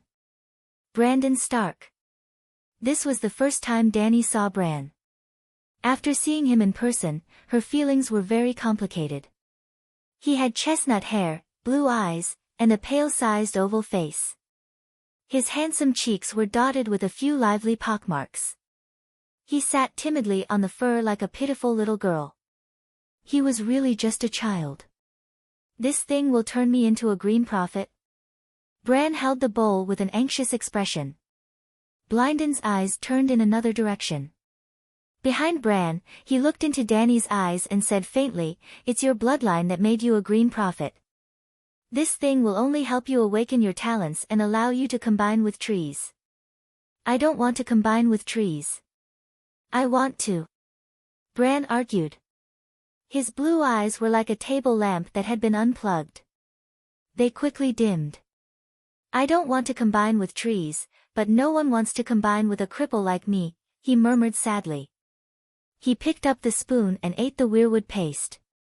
He frowned at the first spoonful. It seemed difficult to swallow. After the second spoonful, he began to wolf it down. "Mother." Bran's eyes were misty. Tears flowed down his cheeks and rolled down his face. "What's the taste?" Blindan asked. "It's very sweet. It's like the last kiss that Mother gave me before she left Winterfell. It's like Mara smiling at me," Bran said unconsciously. "Change your form. It's like entering summer, Bran's dire wolf. Try to merge with the roots. First follow them into the ground, then enter the trees on the mountain. You can see what the trees have seen. The trees have recorded everything." Blindan stared at Danny and instructed Bran earnestly. Bran suddenly turned his head and looked at Danny expressionlessly. He roared, "You shouldn't have come. This is our kingdom. Kingdom, kingdom, kingdom." At first, only Bran's young voice was heard. Soon, Blindan's old and deep voice was heard. In the next moment, countless voices chanted, "Kingdom, our kingdom." The powerful green prophets will came crashing down. It was as if it was in the mental world. It released a super Shinra Tensei on Danny. The invisible repulsive force sent her flying into the boundless darkness. She returned to the roots again and returned to reality from the past. The green prophets will frightened her.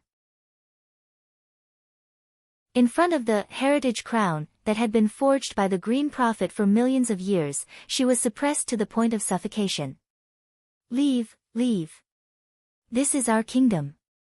Leave, but in just a moment, that will chased after her again, as if it was determined to chase Dany away.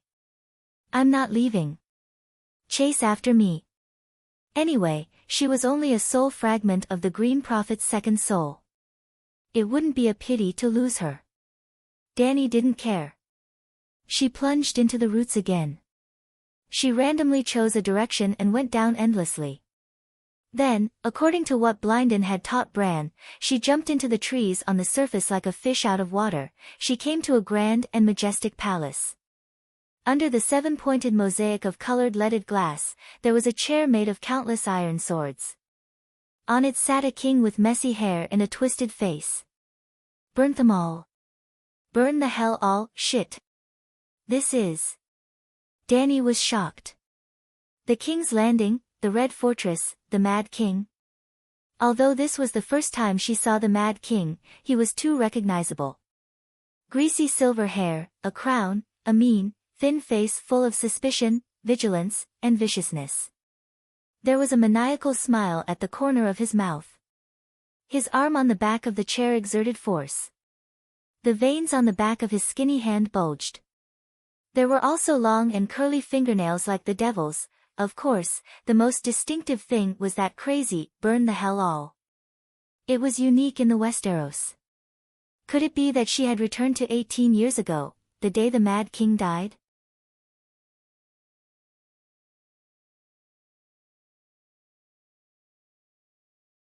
She didn't care about the conversation between the two Northerners at first.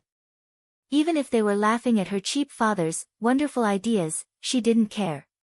Even the awe-inspiring Dragon Queen, the Eternal Emperor, couldn't avoid being gossiped about behind her back.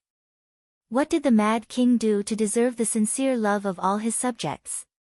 She had only intended to stay here for a while and slowly familiarize herself with the ability to travel through time, but now, she seemed to have eaten a shocking melon.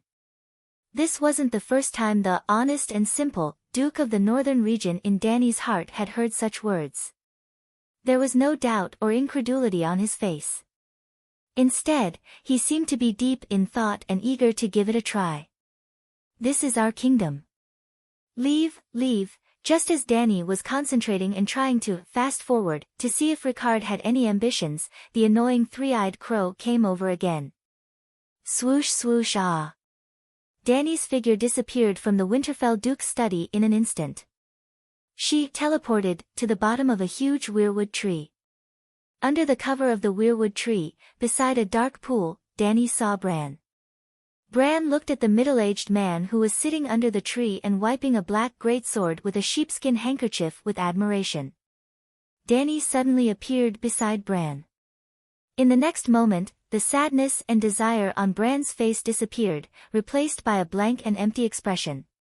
He only glanced at Dany before she left the tree trunk and roots and returned to the dark cave filled with weirwood roots. You shouldn't have done that, Blindon said with a sigh. Why? Dany was dumbfounded for a moment before she recovered from the jet lag caused by the space-time disorder. When she returned to the cave, her head was dizzy. I want to take away your dragon and your throne. Are you willing to do that? You are violating the Green Prophet's rights, Blindon said. Isn't that too overbearing? Dany said with dissatisfaction, the land is there, and the trees are there. Why are you the only ones who can use them? For millions of years, only the Green Prophet who obtained the legacy could travel freely at the edge of the River of Time. Ordinary Green Prophets would get lost easily. You don't have the ability to travel through time. Previously, you were following another person's path. It's like you walked on the river and left behind traces. You just happened to, forget it, even if I explain, you won't understand. You just need to understand that we are protecting this power and ensuring that it won't be abused by others, Blindon said with a sigh. Dany raised her chin and sneered, isn't it just where I went? Bran stopped at. Why can't you understand? Also, I am the queen.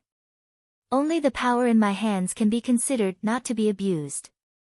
You Now, I suspect that you are using the ability to travel through time and space in the trees to carry out illegal activities that endanger humans. You have the right to remain silent, but everything you say will be used as evidence in court. Now, hand over the tools and let the Queen, who represents the country and all humans, keep them. Brandon closed his eyes and sighed. You can go. Leaf, send the guest away. The squirrel person Leaf came to Danny without saying a word. He just looked at her with his big cat eyes. No matter how thick-skinned Danny was, she couldn't take it anymore. Let's go, she stood up and said to her 5 underlings gloomily.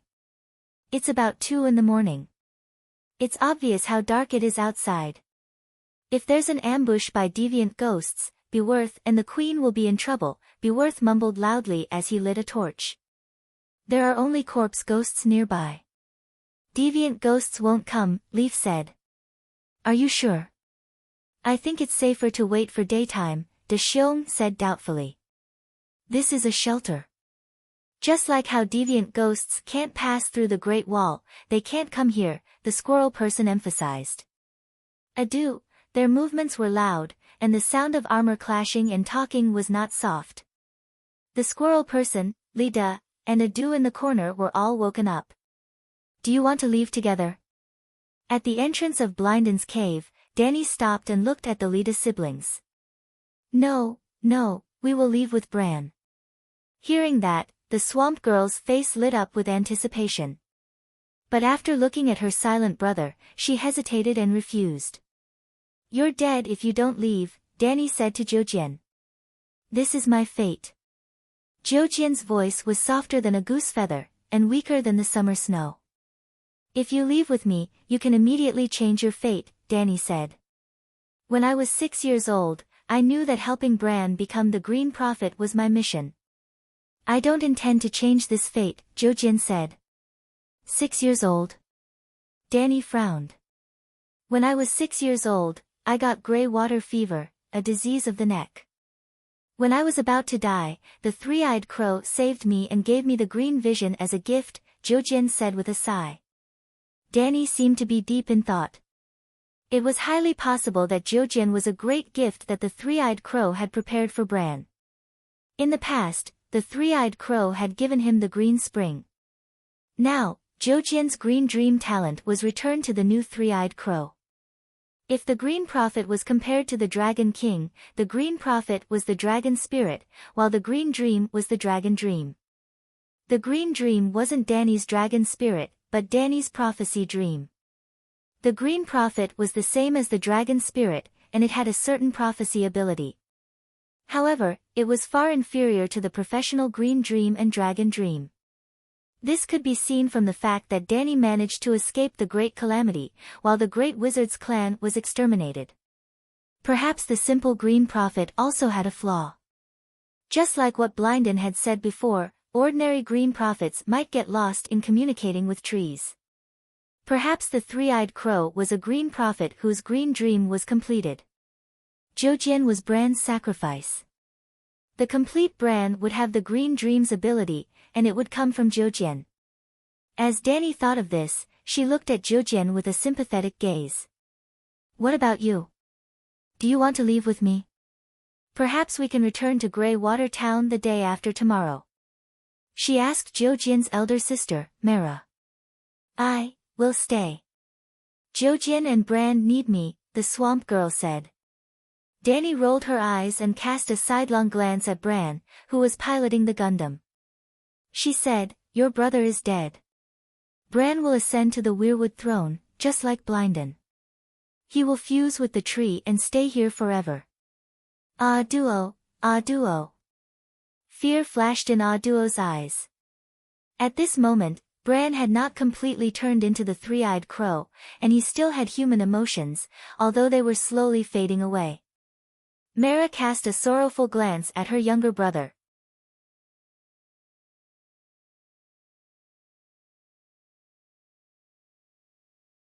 Chapter 583. Danny was wrong. She didn't go back to 18 years ago. Instead, she transmigrated to 19 years ago. Your Majesty, Prince Liga kidnapped Lyanna. Many nobles in Helen Castle were witnesses. Not only did you protect and harbor the prince, but you also imprisoned Brandon and a group of nobles who made a normal complaint to you. You even wanted to burn us to death. What kind of logic is this? Below the Iron Throne, there was a black-haired, long-faced man in black plate armor. His hair and beard were all spread out, and his eyes were scarlet red. He puffed out his chest and roared. Rickard Stark, you are the worst bastard. Aerys leaned forward, pointed at the Duke of the Northern Territory, and cursed loudly, I saw through your conspiracy. You are trying to overthrow my rule and steal my throne. So crazy. Dany face-bombed. Everyone knew how honest Stark was. It was more reasonable to accuse him of great disrespect or roaring at the king than to accuse Stark of usurping the throne. As expected, Rickard, who was as strong as a black bear, glared angrily and shouted, Your Majesty, I just want my son and daughter back. Why do I have to overthrow your rule? There was no news of my son Liga after he left Helen Castle. It must be you. You arranged for your whore children to seduce him and bring him to some place to kill him. If you want the Iron Throne, you have to get rid of the brave Liga first. Then, you can use the matter of losing your daughter to attack me. You call me the Mad King behind my back. Do you think I don't know? Am I crazy? No matter how crazy I am not as crazy as you bunch of rebels. You actually want to overthrow the real Dragon King dynasty established by conqueror Aegon. The Mad King's thin lips moved quickly. His beard that reached his lower abdomen trembled violently. His eyes were filled with anger and madness. The Mad King's imagination, Dany was stunned. Although the Mad King's delusions were acting up, this idea of wicked people plotting against me seemed to be quite logical. Your Majesty, don't slander me. My daughter Lyanna is engaged to Theon Bella. Everyone knows that. Why would I ruin the honor of the House of Stark and let her seduce? The word seduce was too irritating for an old father who loved his daughter. Rickard almost pulled out his sword in anger. He had already put his hand on the hilt of the sword. Honor? When you wanted to betray the monarch, Stark had already lost his honor. Aerys sneered. Your Majesty, once I received your order, I immediately set off from Winterfell. I traveled day and night, crossing thousands of kilometers to King's Landing. Other than a few guards, I was alone. I didn't even bring a single vassal of the northern region. Isn't this enough to prove my loyalty? Rickard said angrily. Then, he argued, Prince Liga has White Bull, Daybreak Swordsman and several other white knights by his side. How can we murder him silently? I'm in the Northern Territory, and I heard that someone saw His Highness in the Dorne Bliss Tower. If your Majesty doesn't believe me, you can send someone to Dorne to investigate. Of course, the Mad King knew that Liga was not dead. He just wanted to accuse someone of a crime. Well, he really had no excuse, so he came up with such a lousy excuse. Your son, Brandon, rode into the Red Castle, drew his sword and shouted, Liga, come out and die. You can't deny this, right? I arrested him in the name of conspiring to murder the Crown Prince. What's wrong with that? The Mad King said coldly. This was a normal accusation. It was much more reasonable than using his daughter to seduce and murder Liga. Rickard could only admit his mistake helplessly. Your Majesty, Brandon was impulsive. He was just too worried about his sister. He didn't really intend to murder His Highness. Humph, since you admit that he made a mistake, I have no problem punishing him. The Mad King sneered.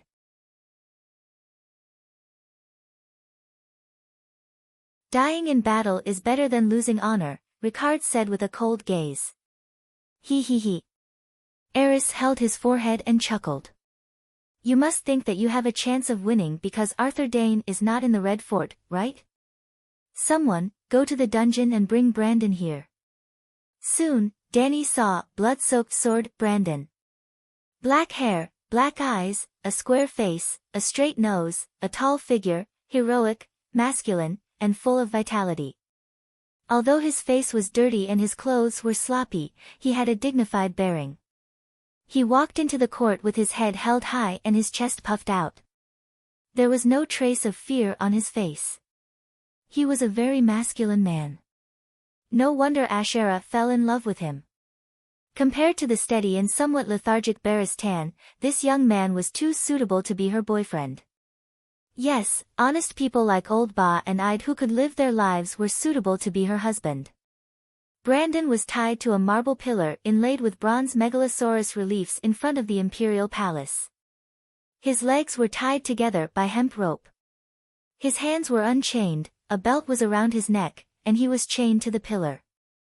Clang! Under the confused gazes of Brandon and Ricard, the Mad King turned around and pulled out the long sword at White Knight Jamie's waist.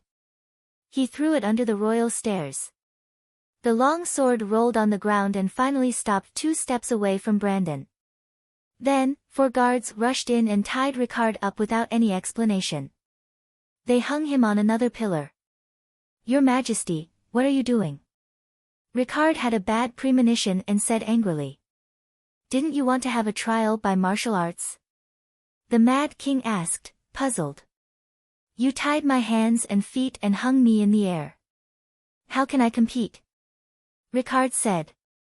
"Oh, you might not understand. The representative I chose wasn't the White Knight, but the more representative of the true dragon, Fire." The Mad King slapped his forehead and laughed maniacally. Fire? Soon, everyone understood what the Mad King was going to do. The alchemist brought a few cans of green liquid, wildfire, and lit them under Ricard. "Ricard, if you don't die from the wildfire, I lose. Everyone will be acquitted. If you are guilty, the wildfire will punish you on my behalf." The Mad King laughed. No, Brandon's expression changed drastically. He struggled frantically and howled, "Your Majesty, kill me. My father had nothing to do with the murder of Lei Jia. Let him go, sigh, my benevolent heart." The Mad King sighed helplessly and said nonsense in a serious tone, "Brandon, the sword is under your feet. If you have filial piety, you can pick it up, cut the rope, and save Duke Ricard." Boom! Flames dyed the court hall green and the faces of everyone in the hall. Ouch! Ricard, who was on the flames, let out an inhuman cry of pain. For the martial arts competition, he had specially changed into a full set of steel helmet and armor. Therefore, the flames didn't directly burn his body. Instead, it was like roasting meat on a metal plate. No, Father Brandon's eyes were red, and his face was purple. 2 streams of blood flowed from the corners of his eyes. His father was struggling in the wildfire, and he was struggling in the belt that locked his throat. Brandon struggled forward, his arms stretched out, hoping to reach the long sword on the floor. Even if his neck was broken, it was always a long way away. The smell of burnt meat filled the hall, and the sizzling sound of the oil seemed to be particularly loud. Ricard was cooked, and the oil was fried. He.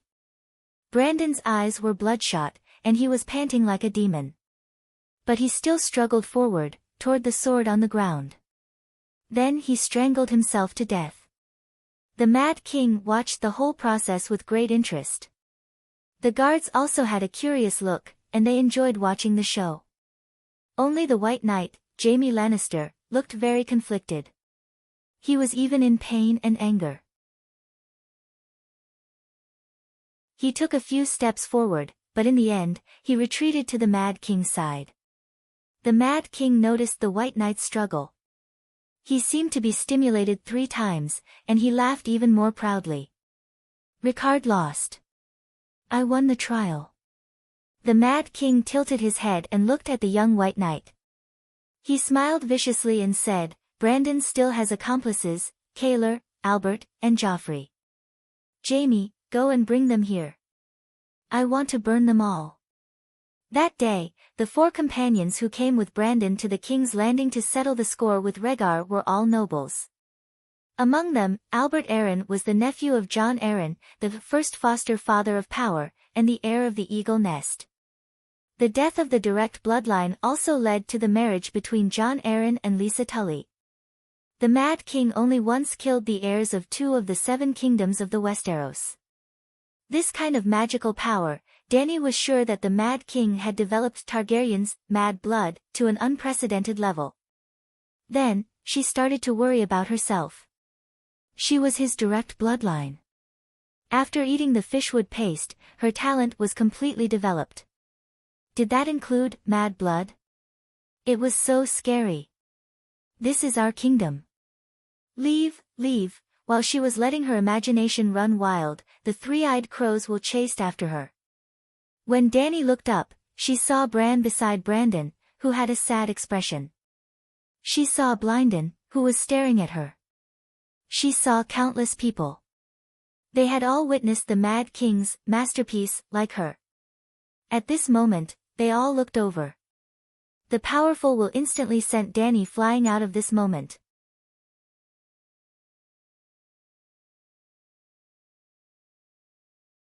Chapter 584. The Great Wall, Dark Castle. The rising sun was like a little girl about to get married. It was covered with a thick veil, only revealing a thin layer of red light. The heat from the light could not offset the cold from the howling north wind and the waist-high snow. At the top of the Great Wall, at the sentry post facing the north, the flame in the charcoal furnace was flickering. Toad's mood was the same as the weather these days. It was foggy, cold, and gloomy, as if there was no hope of seeing the sun again. Damn the weather. We should let those southern nobles come and see, Toad muttered. By the side, dumb Bull Glenn only glanced at his companion indifferently before lowering his head again and shrinking his neck into his thick fur. He knew what Toad was talking about. Ever since Sam lost the deviant ghost and Dragon Queen sent the Black Dragon to transport a ghoul from the Great Wall to the Cathedral of King's Landing, the nobles wrote to him almost every day, asking 2 questions. Are deviant ghosts real? Is the long night really coming? The nobles came from all over the 7 kingdoms, the north, the valley, the west, Hajin. Even the faraway young halberd city of Dorne sent Prince Dowlang's concerned inquiries and promises of support. However, Galen was in a bad mood and did not want to talk to his companion. Toad did not wait for his companion's response. He turned around and glanced at him. He knew what he was thinking inside. Jon is dead. It's useless for us to be sad. Galen raised his head and said, at least, we should avenge him and not continue to eat, sleep, and guard the Great Wall like nothing happened. Avenge who? There were dozens of black-clothed brothers who rushed into the commander's tower that day. Toad's ugly toad face showed some sadness. At least kill Bowen Marcy. I know he started it. It's not hard for you, me, and Piper to kill him, Galen said. It's not hard to kill him. But we are the Night Watchers. How can we kill our sworn brothers? Toad said. Isn't Jon their sworn brother? Galen said angrily. Jon. Toad shook his head bitterly and said, he broke his oath. Hearing this, the tall young man who was as tall as a bull immediately deflated like a balloon. Sigh, what is Jon thinking? Even I remember what Her Majesty said that day. How could he? Master Peristan found a letter in the commander's tower from Greywater Wong.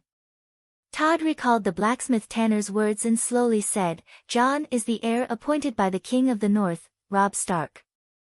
In other words, from the moment he received that letter, Jon had become the new king of the northern region.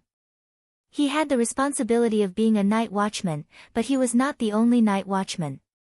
However, the glory and shame of the House of Stark, hatred and kinship all fell on him alone. He was still a Stark in the end. Perhaps, the running wolf's blood in his body erupted, causing him to do something impulsive and irrational. Let him return to Winterfell. If Jon becomes the king of the northern region, he will be able to provide more aid to the Great Wall than Bolton. That makes sense, but it's against the rules. Tauda said helplessly. Even so, we can't murder Jon. We can lock him up and inform Her Majesty so that she can give Jon a fair trial. Galen struggled. What nonsense are you talking about? The queen is fair and we all trust her. However, the night watchman's affairs will. Ah, Galen, look, the black dragon. Gods, there's someone on the black dragon. The dragon queen is here. Tauda shouted excitedly. Then he stood up and rushed out of the sentry post. He came to the huge horn behind the battlements and puffed up his cheeks. Woo, SSSSSS, the megalosaurus roared in response. The loud and resounding horn completely activated the silent dark castle under the Great Wall. The dragon's roar that followed caused the castle to seethe. Some night watchmen rushed out of their houses with furs in their arms. Some savages stood on the balcony of the tower and waved to the sky. There were also Knights of the Red Heart and a noble lady who walked out of the king's tower in a line. Blackie left the shelter at 3 in the morning. The next day, around 8 in the morning, Blackie landed at the training ground of Dark Castle from the northeast. The snow is so thick. Why don't you shovel it? The Dragon Queen stepped on the snow that reached her waist and complained loudly. The blacksmith Tanner instructed the night watchman to dig a path for the queen. He explained, according to the customs of Dark Castle, we use the underground tunnels to get in and out of the towers during winter. The snow on the ground doesn't need to be cleaned. Fortunately, you built half of the 10-meter-high wall for Dark Castle to block the snow outside. Otherwise, the snow in the yard would be at least 10 meters thick. In just a few words, the higher-ups of the Night Watchers and the savage Kiliarchs all came over to greet the Dragon Queen. The noble lady who was escorted by the Knights of the Red Heart stood on the stone steps. She looked at Danny but didn't take the initiative to greet her. Among the night watchmen, other than the familiar faces such as Peristan and Bowen Maxey, there were also a dozen new knights. There was even an earl with the emblem of the old green turtle on his chest. Earl Elton Ismond of the Green Stone Castle, an old knight in his 70s. He was also Erlu's uncle. Like old Mormont, Erlu's uncle passed his title to his son. He put on black clothes and came to the Great Wall to be a night watchman. Erlu's uncle's purpose was unknown. The other noble knights responded to the Dragon Queen's call for a united front against ghosts and came to the Great Wall to fight the deviant ghosts. They were true knights with high moral integrity. After exchanging a few words in the courtyard, Danny also introduced the 5 knights beside her to the night watchman. The centaur and the fat eunuch didn't cause much of a stir. Instead, the exposure of Garth's identity as a white knight made some noble knights cry out in surprise. There was no need to hide this matter. First of all, it couldn't be hidden. The process of Haydar's grain transport fleet being hijacked by Beristan was full of doubts and fanciful thoughts. Both Slave Bay and the Allied army knew Garth's identity. After a few months, this news had most likely spread to the Westeros. Secondly, it was too common for family members to be loyal to the enemy king. There was no need to hide it. For example, Tarth Island was a place of storms. Brittany first bore the crime of assassinating Renly and then swore allegiance to Catelyn. Erlu and Cersei didn't do anything to her father, Earl Tarth. Soon, Danny and the other 5 followed the night watchman into the tunnel and came to the warm and wet underground hall. The Dragon Queen sat at the head of the table. The rest sat below her according to their status. The night watchmen who didn't have titles but wanted to watch the show stood below. Why did you kill Jon Snow in that way? Danny asked this question first. The Red Pomegranate Chief left his seat and knelt at the feet of the Dragon Queen. He said gloomily, "He is the one who betrayed the oath and the King of the North. In the North, no one can judge the King of the North. Your Majesty, I know that assassinating the Commander-in-Chief is also a betrayal of the oath. I am willing to bear all the blame. Obviously, this guy was going to die for a righteous cause. From the beginning, he didn't think that he could survive. It was still debatable whether the Commander-in-Chief Jon had betrayed the oath and whether he deserved to die. However, the night watchman must have committed a serious crime by assassinating the Commander-in-Chief. A serious crime of betraying the oath. He deserved to die. However, Danny didn't want to get involved in this mess. I will pay attention to this matter, but we have to wait for the new commander-in-chief of the Night Watchmen to judge. By the way, has the new commander-in-chief been chosen? We are discussing it. The red-nosed Paristan glanced at the old green turtle, who was sitting upright. Earl Elton Ismond has the highest rank and the most combat experience. He is the most popular candidate. The old green turtle smiled and nodded at the queen.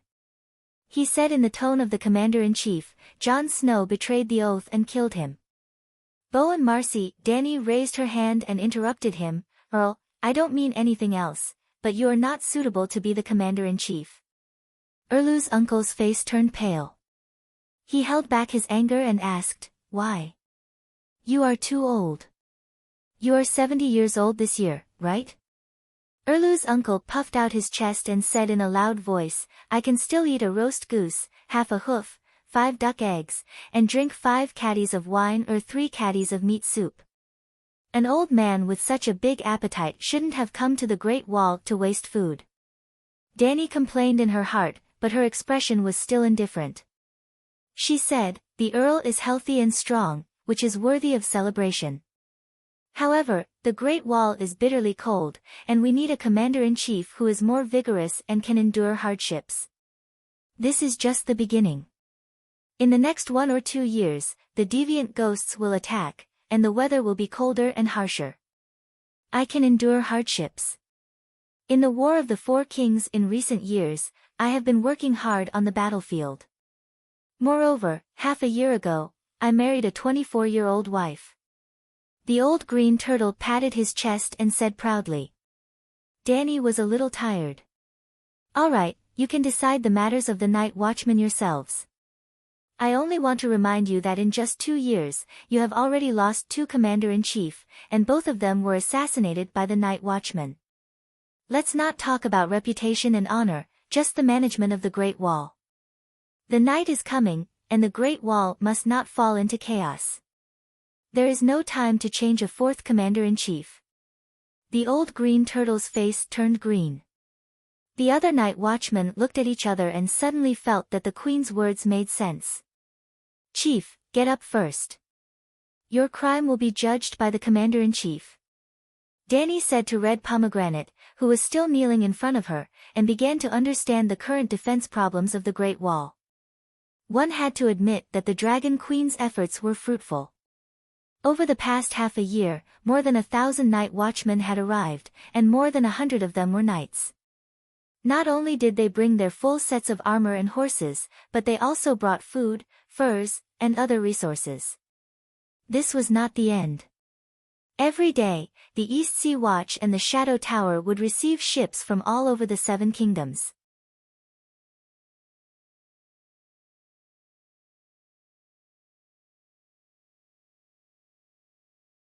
Chapter 585. That day, you said that Stannis was the reincarnation of Azor and Ahai, the child of prophecy born in the land of smoke and salt.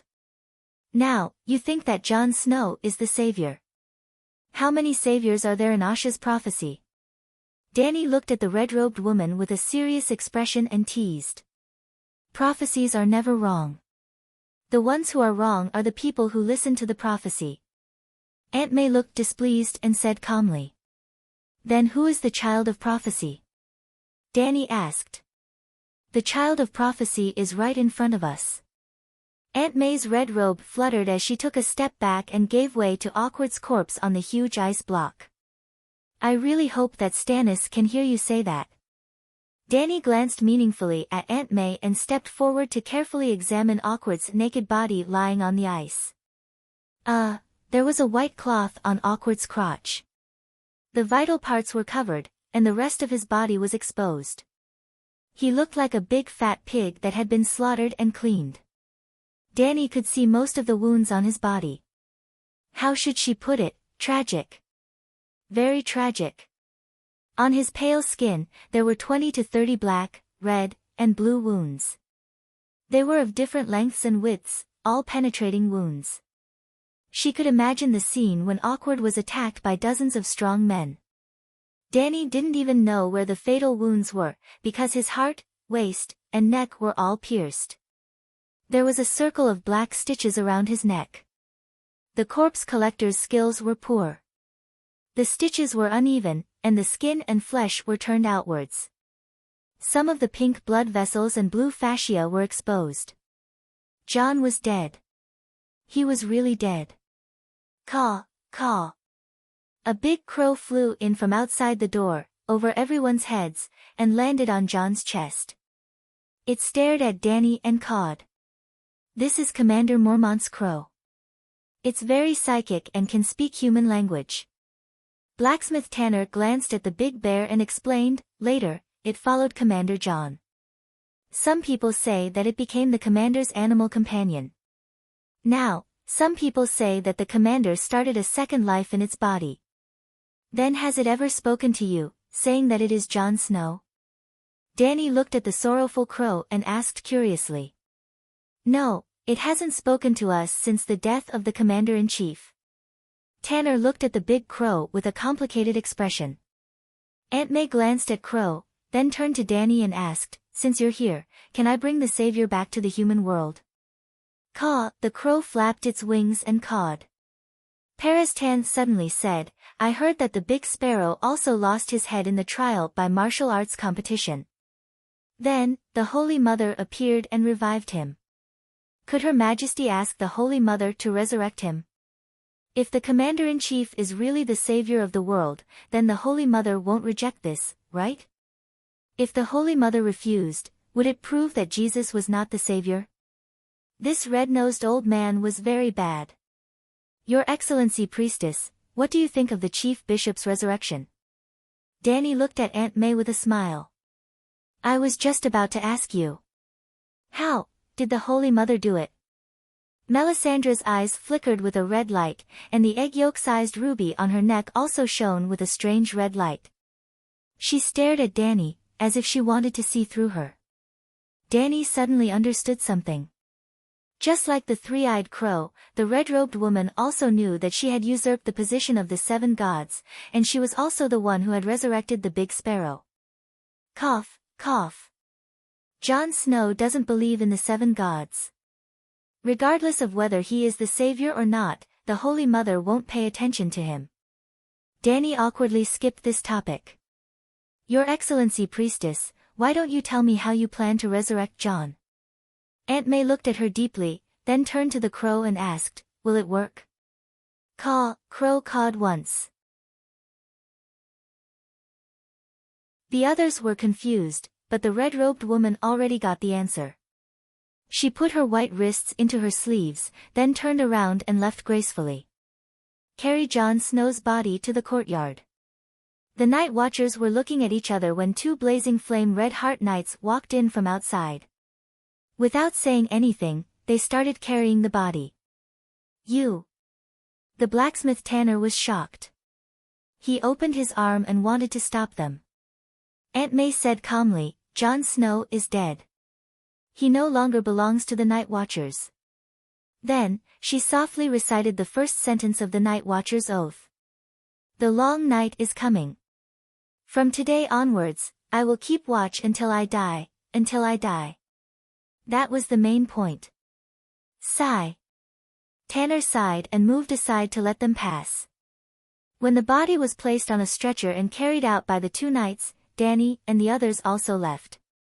While walking on the tunnel leading to the courtyard, Danny muttered, maybe we should change the oath. Live as a night watcher, die as a night watcher, and live for generations until the end of time. Isn't that too tragic? I've only been here for half a year, and I've already sworn that if there's a next life, I'll be a good scholar and never come to the Great Wall again. Professor Pereston's mouth twitched. With your resolve, there's an 80% chance that you'll come to the Great Wall again in your next life. Danny sneered. Erlu did not bring all of his followers with him to the south. After all, his wife and daughter were still at the Great Wall and needed someone to protect them. The blazing flame red heart soldiers were very agile. They quickly built a crematorium and used wooden planks to prop up the altar. The body was placed on the altar. Behind the crematorium, there were 9 wooden stakes. On each of the stakes was a wild man with unkempt hair and dirty face. It was obvious that Aunt May wanted to sacrifice these 9 wild men. However, to Danny's surprise, not only did the night watchers not stop her, even the wild men were expressionless. They just watched. None of them cursed or complained to the Dragon Queen. Hearing Danny's question, Mon's face darkened. "They're the Weeper's men. After receiving my orders, almost all the free people voluntarily came to the Great Wall to surrender. But the Weeper and his followers were not willing. Not only were they not willing to surrender, they also did not allow others to surrender. Every day, they ambushed the free people tribes that came south to the Great Wall in the Ghost Shadow Forest. Their hands were stained with the blood of countless innocent free people. Just 3 months ago, he even led people to disguise themselves as surrendered free people, intending to ambush and take down Eastwatch. In that battle, almost half of the night watchers at Eastwatch were killed or injured. These 9 freedmen were the militants who had been captured. Seeing them burn to death, the free people felt only joy in their hearts.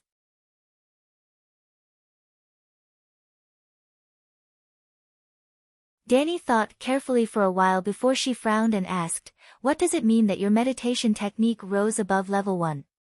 You don't know? Meditation techniques are divided into different levels, and my original meditation technique was level 3. I know this." Danny raised her hand and interrupted him. She asked curiously, "More importantly, where did you hear this from?" John said matter-of-factly, "The diary of the legendary demigod level Tam. There is a lot of general knowledge about the transcendental world in it. Even though some of the blood sacrifice rituals are a little. Overall, that book has been very helpful to me. Damn, I've really become a white-bearded grandpa who gives out techniques." John seems to have gotten a great bargain. Danny asked suspiciously, "Are you sure that your meditation technique rose from level 3 to level 1 in half a year?" "Not level 1, but above level 1.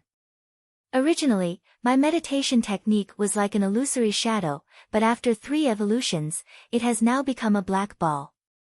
Looking at John's gray eyes that were as solid as a black hole, Danny was dumbfounded. After a while, she sighed and said, "John, I'm willing to call you the best of the young generation in the West." "Your Majesty, you're too kind." John smiled bitterly. "Why don't you tell me how you can help me get through this?" The bonfire was lit, and thick smoke billowed. The red flames surged, and the savages wailed in the fire. Melisandre led Erlu's wife and a group of knights and savages who believed in the red god to recite Lalo's prayer. "The night is dark, and there is danger everywhere. The day is bright, and there is prosperity. One is black, one is white, one is ice, one is fire. Hate and love, bitterness and sweetness, woman and man, sorrow and joy, winter and summer, evil and justice." A mysterious force descended from the void and began to guide John's soul. "Open your mouth, and let's do a fish intestines piercing the sun," Danny laughed.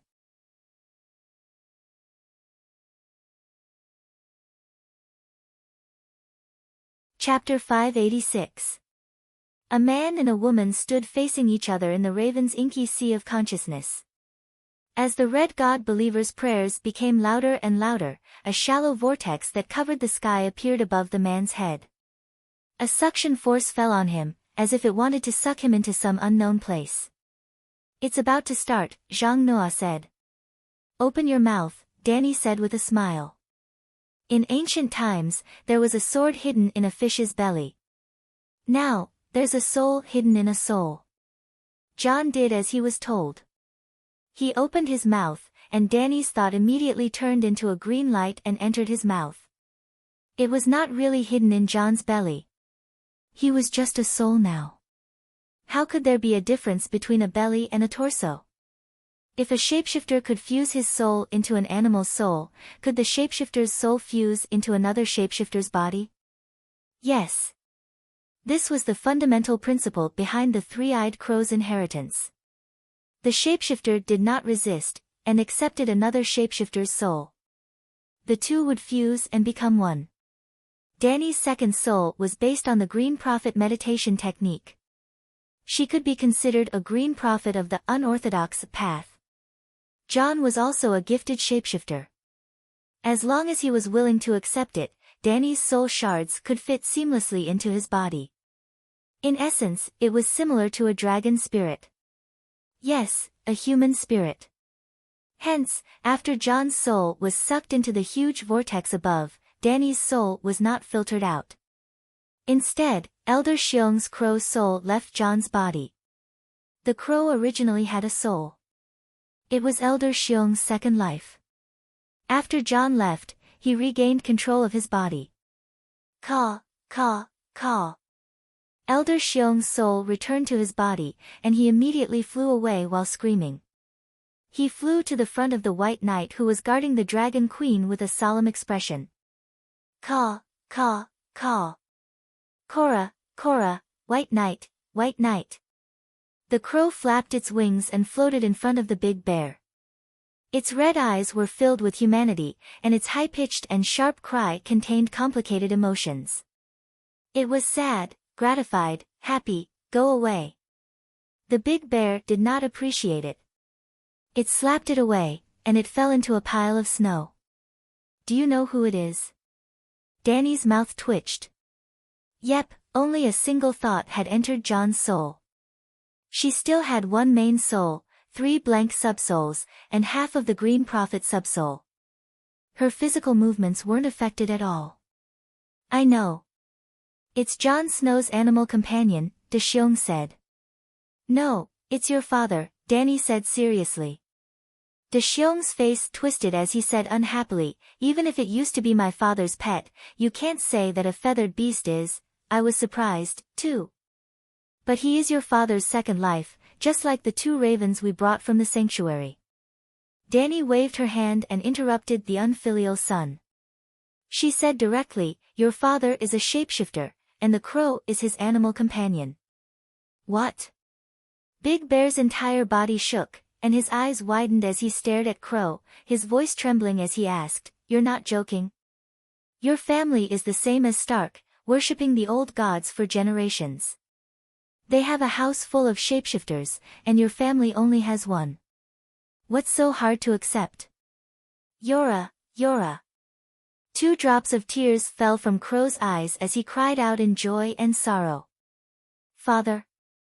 De Xiong took a step forward, then hesitantly took half a step back as he called out softly. Yora, you're good. White Knight, very good. Crow leaped up and landed on De Xiong's shoulder. Ah, it's really you. De Xiong got a response and howled. He hugged Crow and began to cry. This strange scene made people laugh, but at the same time, it also made people's eyes turn red. However, Dani didn't have time to be touched by the strange reunion of Mormont and his son. She had more important things to do. John's soul had returned to his body, a broken and dead light blue sea of consciousness. It was like a universe that had entered a period of death. There wasn't a trace of vitality. It was a shabby room full of withering, decay, and death. At this moment, John's consciousness was blurry, and he had entered a muddled state. Only Dani, who was at the core of his consciousness, could sense it. She sensed a strange divine power entering this broken sea of consciousness. It was like the best tinkerer, and it quickly repaired the holes in the house. It even sprinkled light golden radiance that dispelled the aura of death and restored vitality. This wasn't a simple spiritual quality. Dani was too familiar with spiritual quality, and she easily discovered that the light golden radiance wasn't spiritual quality. It was a divine power with a strange attribute. She became excited. This was a divine power that was similar to the Holy Mother's healing and the blacksmith's forging. It was most likely a divine power with a death attribute. It was powerful, but it didn't dispel the Ean's spiritual quality in John's body. This kind of resurrection wasn't perfect. According to her agreement with Three-Eyed Crow, Dani quietly introduced the water attribute divine power transformed by water song to soak the Ean's spiritual quality in Dolly's body. Then, she absorbed it and turned it into a Yang's spiritual quality. In the end, she wasted half of water's song on Dolly's body. The price for this, Dani decided that since she had 3 more divided souls, she would look for a water attribute meditation technique to practice and see if she could condense her own water song. Buzz, buzz, buzz asterisk. While Dani was lost in her thoughts, John's sea of consciousness, which had just been repaired, suddenly shook. A dark red star with a long comet tail was falling down from the sky. Boom *, John's soul was like Earth, and the dark red star that fell from the void was like the moon. At this moment, the moon crashed into Earth's surface. There was no huge mushroom cloud that rushed out of the atmosphere, nor was there a planet that shattered. The 2 star-like souls, one big and one small, were vaporized in the collision. They vaporized, mixed, fused, and condensed into a new planet, a soul. It was just as Blindin had guessed. When John was resurrected, Lalo did something and added a part to Dolly's soul. Dani didn't know how to describe this added part. She couldn't call it a soul, as it didn't have a person's will. The foundation of a soul was memories and a person's will. However, the dark red star didn't have any memories, nor did it have anything that could distort John's will. It wasn't purely spiritual, but it had a spiritual quality. It wasn't divinity, but it contained divinity. It wasn't a divine position, but it seemed to have some special divine power.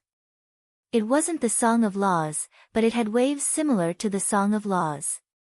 This was the first time Dani had encountered such a strange material. This is destiny, the destiny of Yasur and Yahai.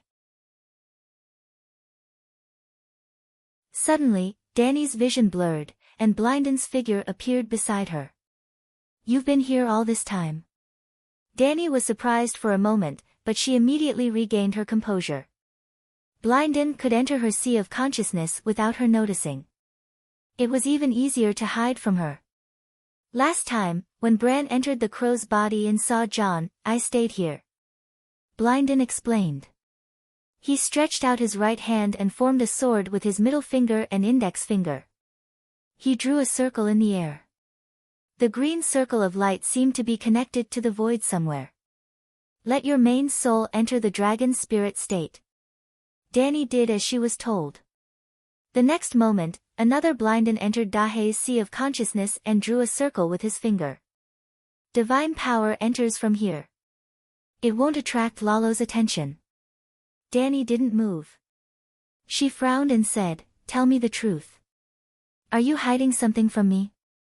The red star that fused with John isn't just the remnant soul of Yasur and Yahai. Yasur and Yahai aren't demigods, let alone true gods, but that red star contains divinity and part of the Song of Laws. "I swear to the Mother Goddess that it's only Yasur and Yahai's destiny," Blindin said solemnly. "Hurry up, now the arrow is on the bow. Don't fall short." Hearing him swear in the name of the door god, Dani was still puzzled, but she didn't delay. The aura of Dahei, Dani, the power of faith, and the Song of Fire transformed into divine flames, rushed into the green circle of light, and rushed out of the circle of light in John's sea of consciousness. Then, Dani's consciousness in John's sea of consciousness controlled the swarming fire wizard power. "Burn the sky and boil the sea. Roar." A majestic 5-clawed fire dragon suddenly emerged from the center of the soul fog that had been slowly fusing. Its head was like a camel, its horns like a deer, its eyes like a rabbit, its ears like a cow, its neck like a snake, its belly like a snake, its scales like a carp, its claws like an eagle, its palms like a tiger, and it had whiskers beside its mouth and a pearl under its chin. It was a lifelike Eastern divine dragon, with its scales and whiskers clearly visible. The fire dragon opened its mouth and roared. It was clearly a fire element divine power, but like a demonic dragon of the Dharma world, it suddenly expanded thousands of times. It turned around and swallowed the soul fog. It was as if a flaming megalosaurus on Earth had flown into outer space from the ground, and then its body had grown countless times. It circled the Earth again and again, and finally opened its mouth and swallowed the Earth. The Eastern Divine Dragon was just a facade. Its essence was Danny's most powerful flame attack. It burned the Yasuo, Yahai's destiny, in John's soul. The dark red fog, that had been combining with John's bright black soul, was burned in the flames, and then it was bestowed with a spirit. Large patches of dark red fog disappeared. What's this? In John's sea of consciousness, a giant beast that could devour heaven and earth seemed to have awakened. It struggled to get up and roared loudly. The entire sea of consciousness was shaking violently, as if a magnitude 9 earthquake, a magnitude 12 tsunami, and a magnitude 12 typhoon had occurred at the same time. What's this? Danny also exclaimed.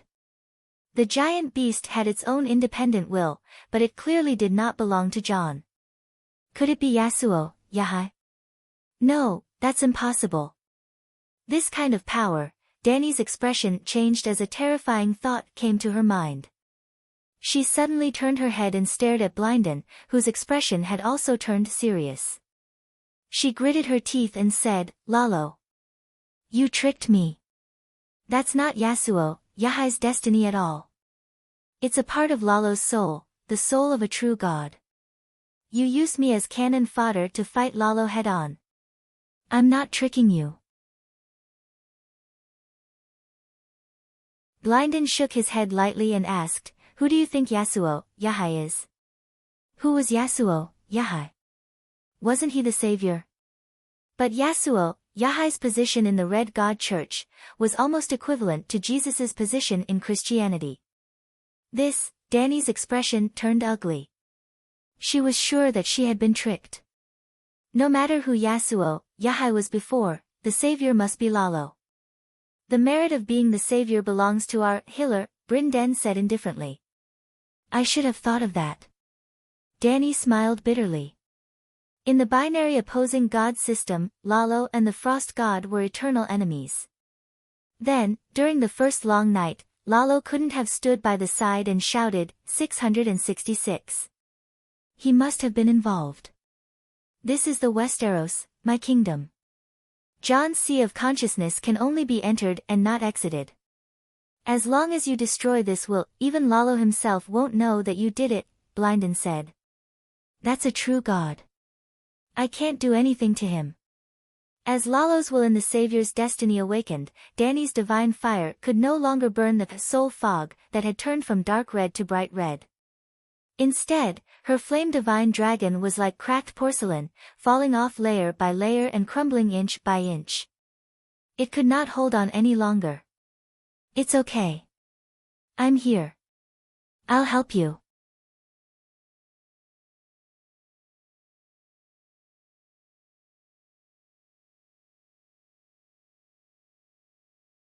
The fire dragon was like an inflatable balloon, suddenly expanding countless times, filling John's mind. John's mind turned into a furnace, burning fiercely. Beep, beep, beep. The suns exploded in the flames and were annihilated in the spiritual bestowment. Lalo said resentfully, "Real mother of dragons, very good, the two of you dare to join forces to stop the mandate of heaven, I will remember, so much nonsense." The level 5 dragon spirit's 9 consecutive soul-extinguishing strikes had completely silenced our healer. Walala, a huge amount of spiritual substance fell into Danny's mind, and she did not dare to delay any longer. She immediately opened the faith channel of the 7 gods with the black dragon spirit and channeled all the spiritual substance into the pool of faith. She guessed that there was a song of law in the spiritual substance, but she and her dragon could not absorb it. But if they did not absorb it, the song of law would evaporate, and the pool of faith could store it. Danny guessed correctly. Yasuo Yahai's mandate of heaven was an ability and talent to complete the mandate of heaven, and it did not provide much spiritual substance. Not to mention the Crab King, it was not even as good as an immortal, but the divinity was far more than the Crab King and the Knife Loach combined. In addition, there were 2 songs of law, one gray and one white. Song of the sun, song of the shadow. You made an oath, a sacred oath. The wind died down, and John's mind returned to normal. Blynden looked at Danny with a burning gaze and reminded her, you swore that after you obtained the weirwood seed paste, Yasuo Yahai's mandate of heaven would belong to John. You rascal, Danny pointed at him and said angrily, and you said it was for me. For me, you should suffer intermittent amnesia right now and forget that stupid oath. I said it was for you, not for you as a person. In fact, I don't have a good impression of you. For you, it's only because you're a Targaryen. But John is also a Targaryen, and he's a bastard like me. I love him more. Blynden glared at Danny and said bluntly. Danny wanted to flip out and take the opportunity to kill both John and Blynden. If I give it to him, would he dare to take it? Danny splashed the spiritual rain in the faith space directly into John's mind. It was a vast expanse of multicolored stars. Your talent makes people jealous. Blynden said with a complicated expression.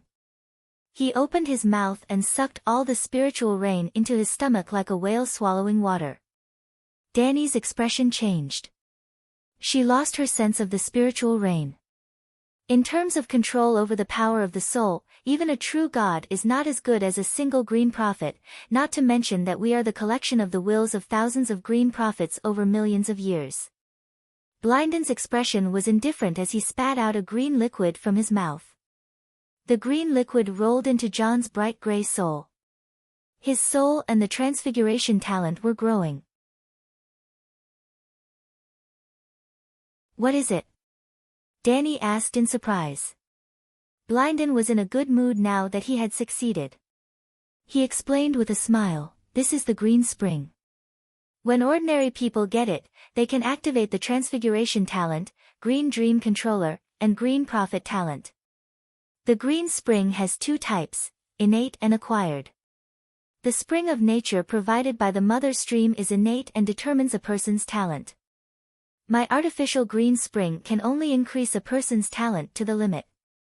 Without the green prophet talent, drinking a lot of artificial green spring is useless.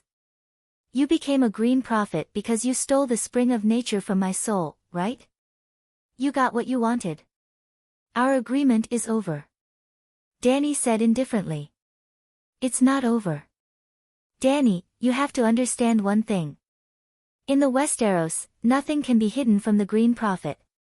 Even the true god Lalo is the same. Blynden stared at her with burning eyes. Danny smiled bitterly and took out half of the divinity. Not enough. Blynden waved his hand. The divinity merged into John's soul without any delay. It was as if the divinity originally belonged to John and now returned to its rightful owner. Danny took out another half. You lied to me. You have to make it up to me. She glared at him. Blynden thought for a moment and said, you keep the song of the sun. Give the rest to John. The divinity of death and shadow is just nourishment for you, but for John, it's a kind of supplement. Supplement what? Danny was puzzled. Give it to me first. I'm afraid that if I tell you the truth, you'll cause trouble again. Blynden said. After hesitating for a moment, Danny took out the last quarter of the divinity. Complete the Holy Spirit. As the last bit of divinity merged, John's soul exuded a kind of perfection. John is also a Holy Spirit? Danny said in disbelief. John, Yasuo, and Ahai are the complete reincarnation of the Savior. Only a Holy Spirit that can condense the Song of Laws is meaningful to Lalo. Blynden said. Good plan. Danny sighed and threw the ball of Song of Shadows out. Before the endless pressure of the laws could spread, the Song of Shadow quickly merged into John's soul. It was like a swallow returning to its nest, as if it naturally belonged to John. Danny suppressed her greed and jealousy and recovered her calm attitude. She mocked, now that you've obtained endless benefits, let's see how you deal with it in the future. It's not so easy to take a true god's things. Blynden shook his head and said sadly, why do you dislike John so much? At this moment, he only has a chance to break free from fate. If he doesn't defeat Lalo, one day, he will fall into the kingdom of death and everything will belong to Lalo. The only one who can help him is you. You're his aunt. You should unite and help each other to create glory. Don't talk nonsense. You tricked me this time and became enemies with Lalo for no reason. And John got the biggest advantage. It's already rare for me to be able to maintain a calm heart. I can't be heartless and be loyal to him. Danny sneered. Whoosh! Blindin sighed and disappeared. Danny was also repelled by a strong force and returned to her body. Gods! 7 gods above. My lord, long live the King of Light. There was a series of exclamations in the courtyard. The barbarians and night watchers cried out in shock while the red god believers cheered excitedly. This was because John, who had been dead for 5 days, was alive. When the 9 barbarian captives stopped breathing in the fire, Melisandre completed the sacrifice. She walked to the side of the altar and leaned over to kiss John's lips. John's pale body became red at a visible rate. The stitches fell off and the wound healed automatically. White steam began to appear from his nose. He was breathing. He was alive. This is a miracle. The red god has appeared. The red god's power is so strong that he can even resurrect the dead. Manslade's face was pale as he said in a daze. He was not the only one. All the non-red god believers who witnessed John's resurrection were shocked and shocked. Their god had never performed a miracle like this before. Plop! Bowen Maxey suddenly knelt down. His red pomegranate-like face was distorted as he shouted crazily, "I'm guilty, guilty. The commander-in-chief has been resurrected. He is the child of prophecy. I killed the child of prophecy. I'm guilty." Thud, thud. Every single one of the Night's Watchers who had participated in the assassination of John knelt in the direction of the altar. Their faces were pale and their spirits were gone. "Ask the commander-in-chief if you're guilty," Danny glanced at Red Pomegranate and said lightly. Cough, cough. Ugh. John lay on the wooden altar and vomited crazily. The stench of decay filled the courtyard. He was resurrected, but the half-digested food in his stomach and intestines could not be kept fresh. Not only was it rotten, but it was also frozen. Warm intestines, cold, rotting food scraps. Whenever he moved his body, he could not help but feel nauseous and vomit. After a while, John wiped away the stain at the corner of his mouth. He looked at the kneeling men in black with a complicated expression and announced, "I'm no longer a night watcher. I am no longer a man of the Night's Watch. Jon Snow is dead. The Night's Watch is over. Now, I'm Winterfell's Jon Stark."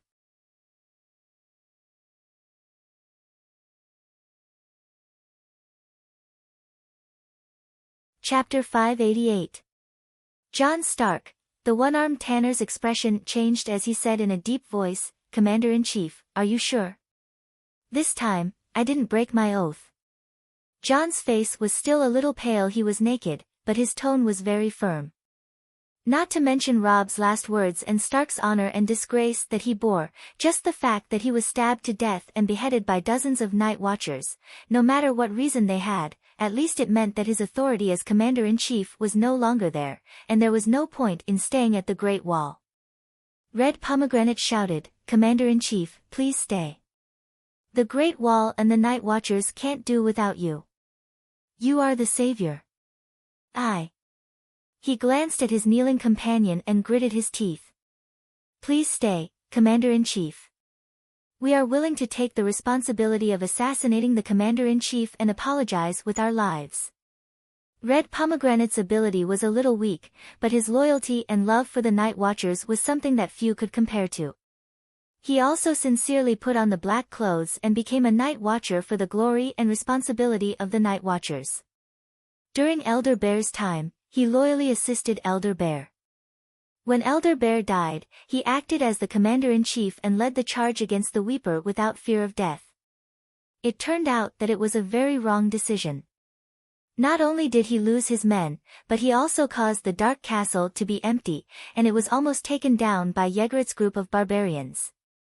When John took over, no matter how dissatisfied he was with the commander-in-chief's behavior of getting close to the barbarians, he still carried out his orders meticulously and gave advice.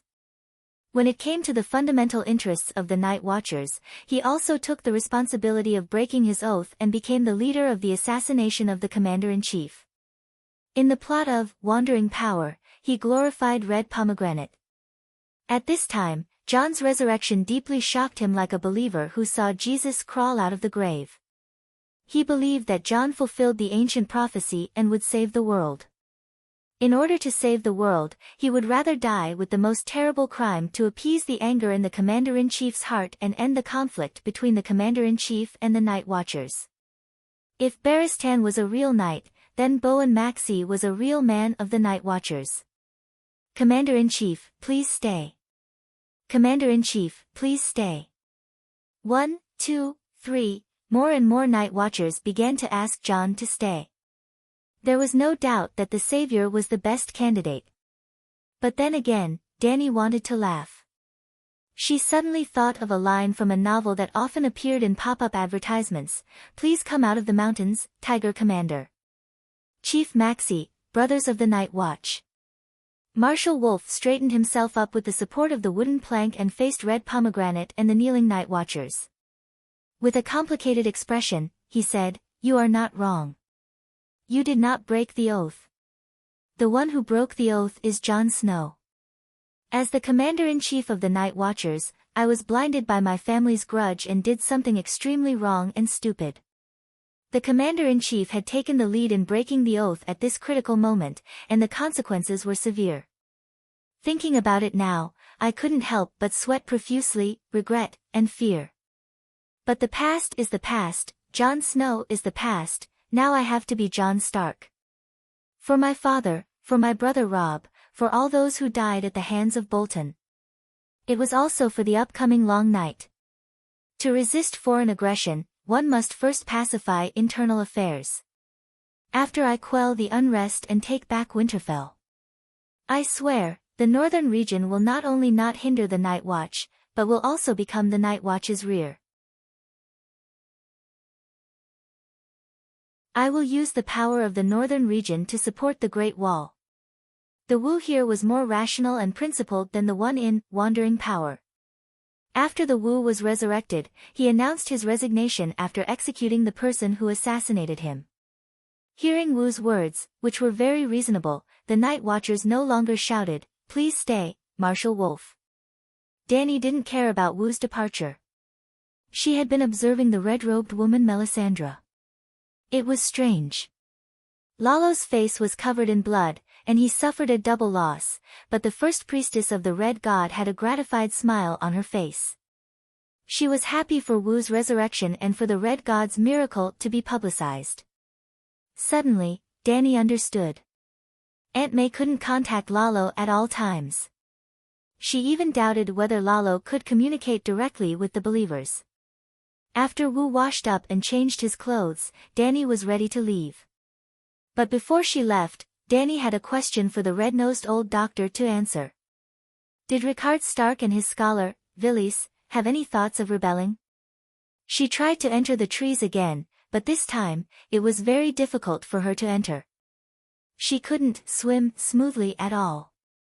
Previously, it was like walking on a slide, but now, it was like digging a hole. The Green Prophet wasn't bragging. The land and trees were their kingdom, and it was difficult for outsiders to invade their territory.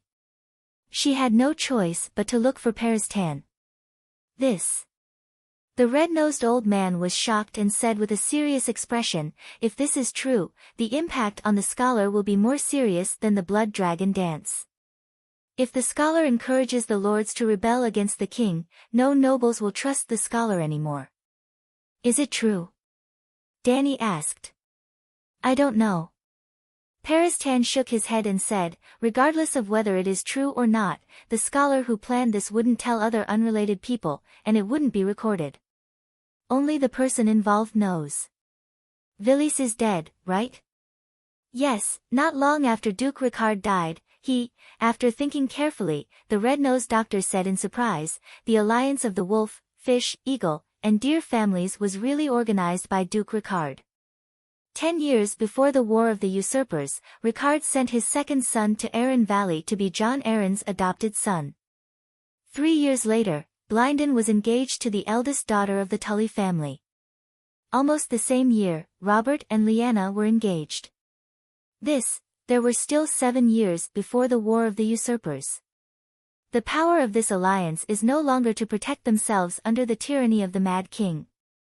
They have a bigger plan. In fact, before the incident with Lyanna, the Mad King didn't mess with the Duke-level nobles other than secretly putting a hat on his little friend Tywin. Does Ricard want to take the Iron Throne? He's a northerner, how can he convince the masses? Dany frowned. Your Majesty, I can't answer this. You have to ask the person involved. Unfortunately, too much time has passed, and no one. The red-nosed doctor's eyes lit up as he smiled. There really is one alive. Scholar Villy's father is still alive. How does the father know about his son's scheme? Dany was puzzled. His father is none other than Dr. Wargrave. You've met him before. That day in the City of Knowledge's Steward's Pavilion, he called you Princess Layla, and made us suspicious of your identity. Do you remember? Unfortunately, Wargrave has already lost his mind. You won't be able to get anything out of him. The old doctor sighed regretfully and suggested, you can arrange for someone to check Dr. Wargrave's tower. There might be letters inside. Dany also remembered. That senile doctor's steward. My good boy Jia Kun had turned into Pate and was hiding beside him. Wait. Other than calling her wrong identity, that old man often called Pate Clarkson. Who was Clarkson? She didn't know who Clarkson was before, but after taking down Dragonstone Island, Dany would eventually know who her underlings were. Clarkson, the former scholar of Dragonstone Island, had planned to use poison to take Aunt May down with him. However, Aunt May had ended up showing off in front of everyone. But he had followed Erlu to Dragonstone Island. For decades before that, Clarkson had been in Storm's End Castle, serving Theon Bela. According to Pylus, Clarkson's successor and current Dragonstone Island scholar, Scholar Clarkson's love for the 3 Erlu brothers was like a father to his sons, surpassing that of a scholar and a lord. Wargrave is a doctor. How can he have a son? Dany asked. Like the Night Watchman, the scholar had even lost his name and swore to serve the Westeros for life, never taking a wife or giving a land. Illegitimate son, Vilys Fohua, a child born to a woman from a branch family of Hightar. P.S. After explaining, the red-nosed old man said awkwardly, it's normal for men to make mistakes when it comes to women. Who doesn't know that our commander-in-chief has an affair with Captain Ygritte and the savage Princess Wa? Damn, Jon was so flirtatious. How did he get together with Mance's sister-in-law? Dany asked curiously. You've asked the right person about this. I guarantee no one else knows. The red-nosed old man smiled proudly and said, the commander-in-chief is a shapeshifter. He has a crow as a companion. He often used the crow's body to peek at bathing Anne. The old doctor gave Dany a wretched look and chuckled lewdly. After discovered the crow, she guessed that Jon was peeking. Then, one night, she stole him. She toyed with him, and he enjoyed Wair's ropes and whips. P.S. I didn't expect to look like a noble princess, but actually Dany couldn't take it anymore. She even brought out the ropes and whips. How do you know about this? She interrupted him. I'm a doctor. I know how to communicate with crows. The commander-in-chief's crow has a sharp tongue, but it's a glutton. I used corn to exchange for many secrets from it. What secrets? Jon's hair was wet as he climbed up the crow's nest accompanied by Tormund and Ygritte. The red-nosed old man waved his hand and said hurriedly, no, nothing. Dany glanced at the red-haired girl with dark circles, red eyes, and wet eyelashes. She sneered and said, "We were talking about how many women cried tears of joy for you after your resurrection." "No, no." He blushed and then turned pale. He carefully glanced at the red-haired girl and immediately changed the topic. "Your Majesty, I intend to recruit a group of freedmen to go south to Winterfell. Do you think this is in accordance with the tripartite lease agreement?" According to the agreement, King Stannis can also recruit freedmen as warriors. After becoming a subordinate of the King of the North, the freedmen can no longer eat the Night Watcher's rations, wear the Night Watcher's clothes, and use the Night Watcher's weapons and warhorses. "Can you do that?" Dany said calmly. Jon and the two barbarians' expressions changed drastically. It was at least 1,500 kilometers from Dark Castle to Winterfell on the King's Road. There were no supply points during this period. When the snow on the road was so thick that it could bury a person's head, the consumption of rations would be terrifying. It would be at least 10 times the normal consumption. If Jon recruited 2,000 barbarians, he would take away 20,000 people from the Great Wall, at least 3 months' worth of rations. Even the Dragon Queen felt that this terrifying consumption was taxing. Dany continued, "Now, the Shadow Tower and Eastwatch receive supplies and knights from the nobles of the Seven Kingdoms every day. When you use these supplies to build your own army, not a single grain of rice or Night Watchers will be transported to the Great Wall. Your Majesty, I'm also here for this. Can you lend me some rations?" Jon was in a dilemma.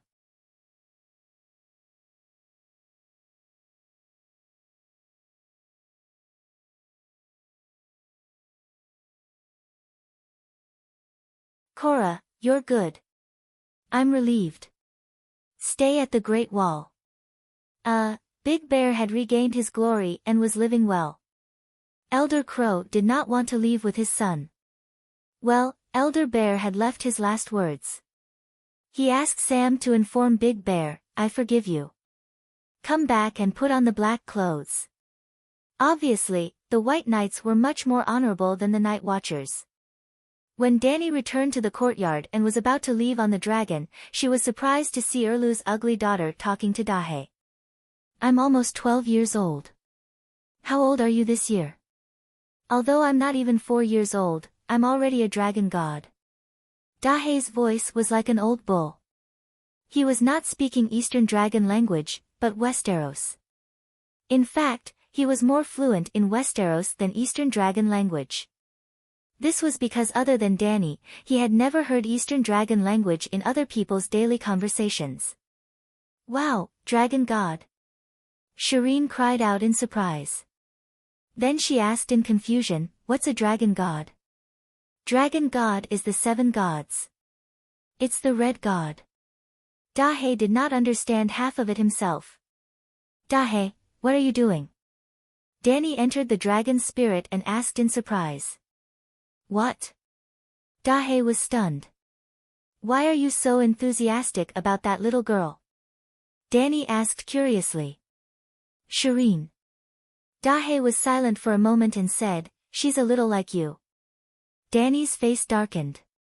"I'm ugly." "Ugly? Is Shireen ugly?" "I don't know. I just think." I don't know." Dahe was confused. Dany frowned and thought. Dahe would not lie. Then she must be similar to Shireen. It had nothing to do with looks. Bloodline? Shireen had almost no Targaryen characteristics. Dany was also confused. In fact, Dany had entered a blind spot. Although Dahe was hatched by her, his first dragon spirit was with the original Dany Rise. A year before Dahe was born, he and Dany Rise were in the dragon spirit's dream. At that time, Dany Rise was lonely and self-pitying. She was very similar to Shireen now. Of course, bloodline was also a factor. If Dany took Shireen's blood for a test, she would be surprised to find that her blood was much purer than Erlu. "Ah, Queen." Shireen saw Dany and bowed in panic. However, she did not know how to greet her. In theory, Her father was the king and her mother was the queen. Dragon Queen, my name is Shireen. Shireen Bella Thean greets you. Finally, Shireen lifted her skirt and bowed, performing the etiquette of a junior greeting an elder. Dany nodded secretly. She and Erlu were cousins, so she was indeed Shireen's elder. The etiquette of an elder and a junior did not involve the fight for the throne and avoided a lot of awkwardness. For example, Shireen's mother was standing at the entrance of the king's tower looking at them. However, she could not come over because she was the queen. This little girl reacted quickly and was very smart. Dany praised her in her heart, and her impression of this ugly girl improved a lot. You're not afraid of the Megalosaurus? Shireen raised her head, revealing half of her grayscaled face. She looked at Dany gracefully and said, I was a little afraid at first, but after seeing his eyes, I'm not afraid anymore. Dany's impression of her became even better. How did you think of talking to him? I heard a lot of stories about Blackie. I know he can talk, so I really want to talk to him, Shireen said. Dany suddenly asked on a whim, do you want to ride a dragon? Ah, can I? Shireen opened her eyes wide and pointed at her nose with her little finger. She could not believe it. You can go up and try, Dany said. Shireen asked Blackie before nervously climbing onto the dragon's back. Wow, the Megalosaurus roared and Shireen's long hair fluttered. She opened her mouth wide and shouted. Erlu's wife finally let go of her reservations and trotted to Dany's side. She asked nervously, how did Shireen become a dragon knight? I told her to become one, so she became one. Dragons have 3 heads. Is Shireen one of them? The bearded king with big ears was surprised. What do you think? Dany was speechless. Dragons having 3 heads is the Targaryen family's destiny. Why are you, a stag, joining in the fun? The queen's protruding ears twitched a few times and said with certainty, Shireen has the blood of the true dragon. The problem is, she's now the flaming stag. Are you going to surrender to me? You saw the miracle in the morning. The queen raised her chin slightly, even the black hair in her nostrils was exposed. The great king of light is invincible. He can even resurrect people. His prophecy will come true. My husband is the true king, the savior. Dany looked at the red god believer with a red heart embroidered on her chest with pity and reminded her softly, didn't you hear that everyone calls Jon Stark the savior? Even if there is a child of prophecy, your husband is only the king's, cannon fodder. Erlu's wife froze. Her eyes widened as she looked at Jon in horror. Her hairy cheeks were as pale as a dead person's. Because she had a good time with Shireen, Dany decided to help her check on Erlu's situation. The dire wolf, Witty, had been hanging around Erlu. From Jon, Dany learned about Erlu's approximate location and found him in the wolf forest. It was terrible. The north wind whistled. Snowflakes the size of goose feathers covered the sky. The snow on the ground was waist deep. The world was gray. The breath of the passers-by turned into ice. Even their souls were almost frozen. Dany estimated that the temperature was below -20 degrees Celsius. But Erlu's 1,000 red hearts all came from the warm south. A proper child of summer, it was worse than Napoleon's conquest of Moscow. Napoleon had at least half of Europe as his logistics base. Erlu had nothing but human lives to gain.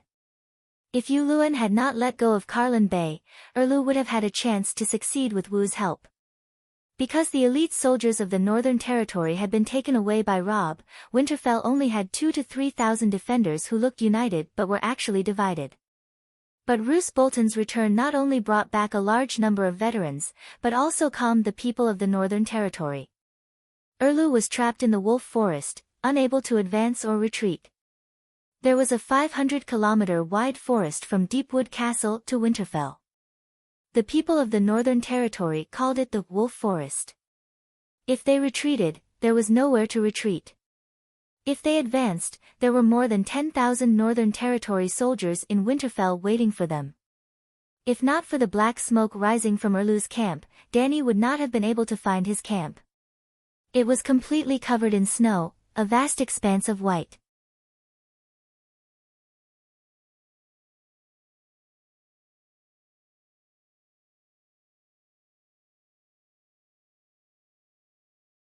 Chapter 590. What are you doing here? Erlu asked, clenching his jaw. He was in a terrible state. The thick fur cloak and the heavy and luxurious steel armor should have made him look majestic, but at this moment, it only served to accentuate his thinness and dejection. He was thin to begin with, but after thousands of miles of snow and ice, his flesh seemed to have been ground away, leaving only a tall and thin skeleton. Danny could even see the outline of his skull through his thin skin. However, although his face was changing, his expression and habits remained the same. His face was still stiff, and his jaw was tightly shut. It made people worry that he would break his teeth. Erlu's living conditions were even worse. It was a low tent, more than 10 square meters, a bundle of straw, a blanket, a small table, and a brazier.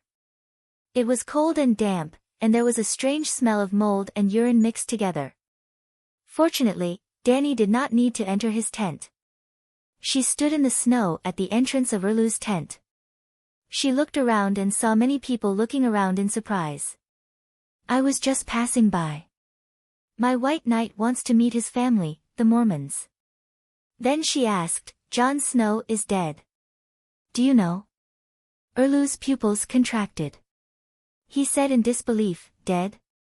He wanted to renounce his oath as a night watchman and gather the barbarians to help you. The night watchman cleaned up the house and cut off his head, Danny said. Erlu's face, which was as thin as a layer of skin, scrunched up. He ground his teeth so hard that they made cracking sounds. That day, I wanted to restore his identity as Stark as the king and let him inherit the title of Guardian of the Northern Territory, but he refused without hesitation. Now that we're about to attack Winterfell, he suddenly. What is he thinking? Erlu really wanted to form an alliance with the king. His goal had never changed, the Iron Throne. He could not become the king of the Northern Territory himself. Erlu also knew that the name, Stark, was the most useful in the Northern Territory. Hey, death was just the beginning. Your Light King revived him. Everyone calls him the Child of Prophecy. Danny laughed maliciously. Erlu's expression changed dramatically. Suspicion and fear flashed in his eyes. Sir Farlan, take them to Earl Mormont. Gordy Farlan, the giant killer, could also be considered an old acquaintance of Danny. He was once a prisoner of the Giant King who had attempted to lead an army to attack the camp of the barbarians that the Dragon Queen had set up outside the Great Wall. He had once harassed Danny in Dark Castle. Since you've met him, you should leave now. After saying this, Erlu retreated into the tent with a gloomy expression and closed the curtains tightly. He had no intention of inviting the Dragon Queen in and acting as a host. I wonder how the two true and false children of prophecy will interact from now on. Under the protection of 5 knights, Danny happily left Erlu's tent with the giant killer. Sigh, Dragon Queen, Danny, Her Majesty Liz, arriving in front of a small canvas tent, before the giant killer could call out, a tall woman with black hair to her ears leaned over. She was wearing a warrior's leather armor and a fur coat, but her hands were chained up. It was obvious that she knew martial arts, but she was not a knight under Erlu's command. Therefore, before she could get close, she was stopped by White Knight Garth. Danny sized her up. She looked wild, with rough skin, thin and tall, and a pair of long legs that were very eye-catching.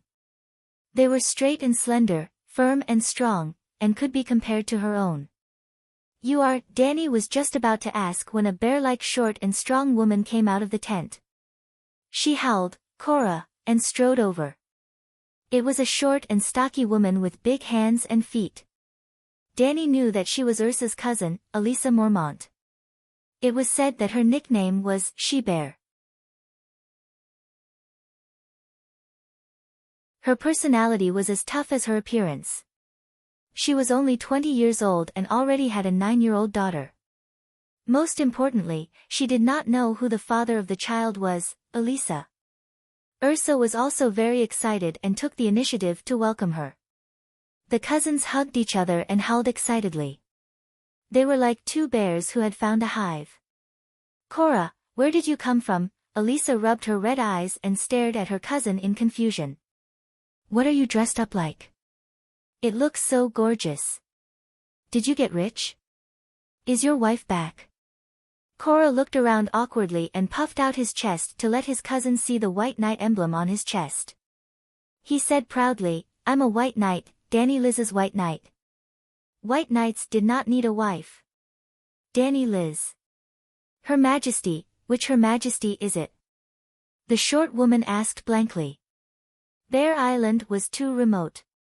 Although there were messenger crows and scholars, the information hub of the northern region was Winterfell. Winterfell was now occupied by Bolton. Bear Island and Bolton were irreconcilable. Other than the messenger crows in the City of Knowledge, there was no communication with the outside world for half a year. Ah, it's mad. King Aerys's daughter, the real dragon queen who hatched a dragon.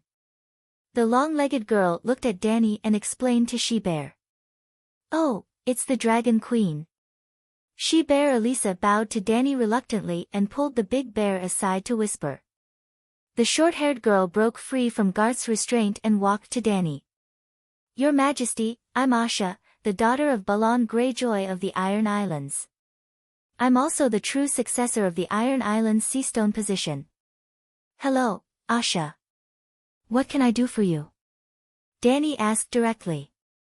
Asha saw that Danny was not interested in her identity and experience, so she went straight to the point. Your Majesty, my uncle Yuluin sees you as a mortal enemy. He also took my Seastone position. I think we have the basis for an alliance. Danny pointed at the shackles on her hands and laughed. I think you should get your freedom first before considering the Seastone position. That's simple. I just need to pay a ransom and I'll be free. If you agree to my alliance plan, you can lend me 200 gold royals first. Perhaps out of habit, Asha gave Danny a flirtatious wink as she spoke. Holy shit, Danny said with a straight face, Yuluin sees me as a mortal enemy, but I see him as an ant. I don't reject an alliance, but I don't see what benefits you can bring me. Dragon Queen was expressionless and did not respond. The long-haired girl was not embarrassed at all. Your Majesty, there are many benefits. She smiled confidently, adding 7 points of brilliance to her ordinary face. She said with a strong voice, I don't think Yuluin, who controls Taimin Island, is an ant. Otherwise, what is the north, west and river bend that Taimin wreaked havoc? Also, Yuluin has a great weapon to deal with the Megalosaurus. I've personally experienced it and it's very scary. But as long as you have my loyalty, it's equivalent to removing a great enemy and gaining an ally of equal power. The price you have to pay is only a few hundred gold royals and a little fame. I thought you wanted me to ride a dragon and burn Yuluin's fleet. Danny said strangely. Please don't. Yuluin has the dragon's horn and can control your Megalosaurus, Asha said nervously. He told you that? Danny held back her laughter and asked. Can't he? He told everyone at the King's Selection Convention. Shaw was surprised and bewildered. I hope he always thinks so. Danny laughed coldly and asked, how do you plan to use my fame? Asha's eyes flashed as she said confidently, I will announce to the great families of the Iron Islands that I have pledged my loyalty to you and that you only recognize me as the sole successor to the throne of Hyshur. You have a few dragons and have a great advantage. You have the most hope of unifying the 7 countries. Those with brains will know how to weigh the pros and cons. As long as half of them pledge their allegiance to me, I won't need any help and will overthrow Yuluin's illegal rule with my own power. It was indeed beneficial but not costly, but I swore that I would not participate in the power struggle of the 7 countries before the end of the long night. As long as the Iron Islands support the Great Wall, I will not attack Yuluin even if he says he wants to slay dragons every day, Danny said. Long night. Asha was skeptical and had a conflicted expression. How about this? Danny thought for a while and came up with a bad idea for the long-legged girl. You can use my name to secretly rope in your subordinates and tell them that I agree to your loyalty, but I can't because of the oath. So are you going to admit it or not? Ah, Shah was stunned. If others ask, of course I'll deny it. I can't go back on my oath. But this won't stop you from using my name to rope in people.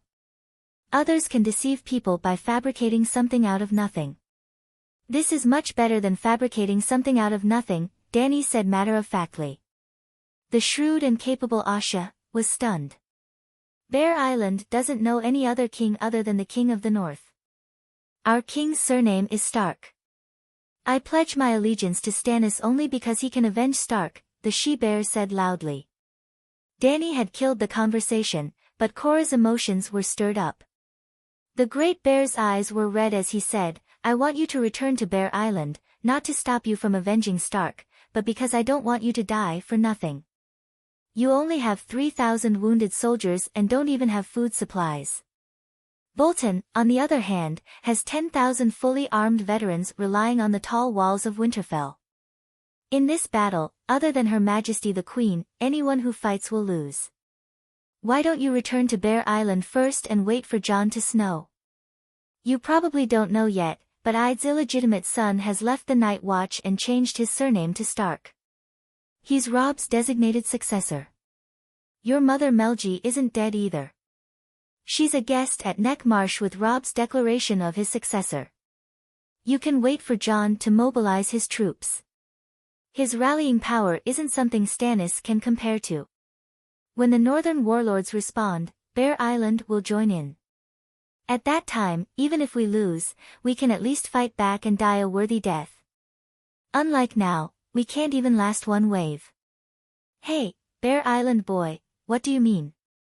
We're the good men of the unyielding clan. One can beat the 10 Skinners of the Bolton bastards. The she-bear hadn't recovered from her cousin's information when an old warrior walked over and shouted. Greasy and messy long hair, a white beard that covered most of his face, and a dirty wool cloak, he was dressed like a barbarian from beyond the Great Wall. However, the leather armor on the old barbarian's chest was printed with a blue wine barrel pattern. Danny glanced at the strange wine barrel emblem and said, Are your mountain clans nobles of the Northern Territory? I didn't see your names in the Westeros emblem handbook. Hey, other than Stark, you Southerners don't care about the people of our clan. Speaking of which, I, Hugo Wool, am also an earl, but everyone calls me Big Wine Barrel. At this point, Big Wine Barrel looked up and down at Danny, who was wearing a blue dress and white armor. He frowned and said, You're so handsome and dressed so flamboyantly. Are you the true Dragon Targaryen? You don't look as reliable as the Stag King. Danny's face darkened slightly. Hey, old man, do you know how to speak human language? The fat eunuch used his belly to bump Big Wine Barrel. Evenly matched, the two of them took a step back at the same time. Fat pig, where are you from? Are you speaking human language? Big Wine Barrel retorted. Well, Beworth's Westeros wasn't very good, and it was obvious that he was a foreigner. In fact, Danny's centaur lackeys were even more hot-tempered, but they couldn't understand the common language of the mountains.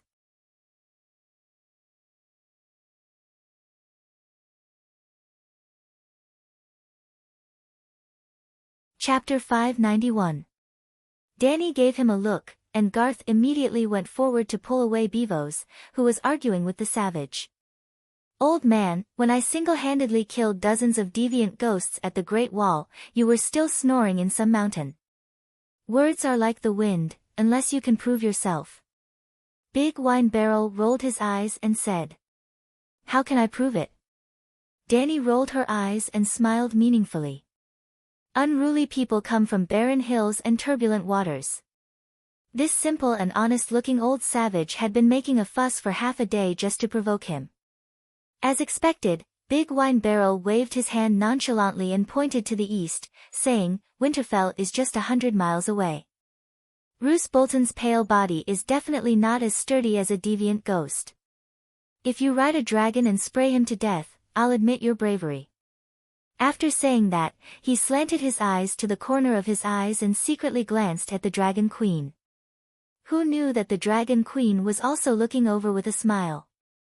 The teasing in her eyes was so clear that the old clansman's stiff old faces couldn't help but heat up. Hee hee, what's in your barrel isn't wine, but a barrel of bad water. My bravery doesn't need to be proven. If you really want to know, you can ask your Stag King, and here. Dany looked around and used Big Black's vision to observe Erlu's knights. She raised her eyebrows and said, so miserable. More than 1,000 knights not only became horseless infantrymen, but even their numbers were reduced by 20 to 30%. The warhorses of the south are not used to the environment of the north. They all froze to death. Giant Killer Gordifalingiu said mournfully. Big Wine Barrel let go of his uneasiness with the Dragon Queen. To ease the awkwardness of the failure of his little plan, he mocked the Giant Killer loudly. You bunch of southern monkey jumping up and down are really spoiled. Just a little snow and you're so scared that you wet your brocade pants. If you didn't dawdle and delay our journey, we would have taken over the castle and cut off Bolton's head. A little snow. The dejected Giant Killer suddenly raised his head, his cheeks twisted in anger as he said, Bastard, you were the one who suggested His Majesty to send troops. Now I have no choice but to suspect that you are Bolton's spy and that he sent you to His Majesty to spread false rumors. Keg pulled out the axe at his waist and waved it a few times in the air. Girl, if it wasn't for the fact that I hate Bolton even more and don't want to have internal strife, I would have chopped off your chicken-like head just because of those shitty words. Then, the clansman looked around and said loudly, This is war, a war in the north. The enemy's knife can kill people, and the wind and snow can kill people even more. That's the truth. It's unavoidable. Old man, you're quite brave. Dany nodded. Seeing that the Dragon Queen was still willing to talk to him, the wine barrel's stubbornness that had been suppressed in the bottom of his heart rose up again. Dragon Queen, how about you let the Megalosaurus spit out a mouthful of fire and burn down the city gate? It won't take much of your time. He grinned. It's useless even if you spit out 10 mouthfuls of fire. In this weather, 100 kilometers is enough for you to walk for half a month. From Erlu to the south of the Great Wall to Deepwood Castle, even if they took many detours and walked twice as long, it would still be 2,500 kilometers. However, more than half a year had passed, and Erlu still hadn't reached Winterfell. Moreover, in this terrain and weather, even she didn't know how to march while maintaining her combat strength. Dany asked Godifalin, how far can you travel in a day now? Previously, we could still maintain a speed of more than 10 kilometers.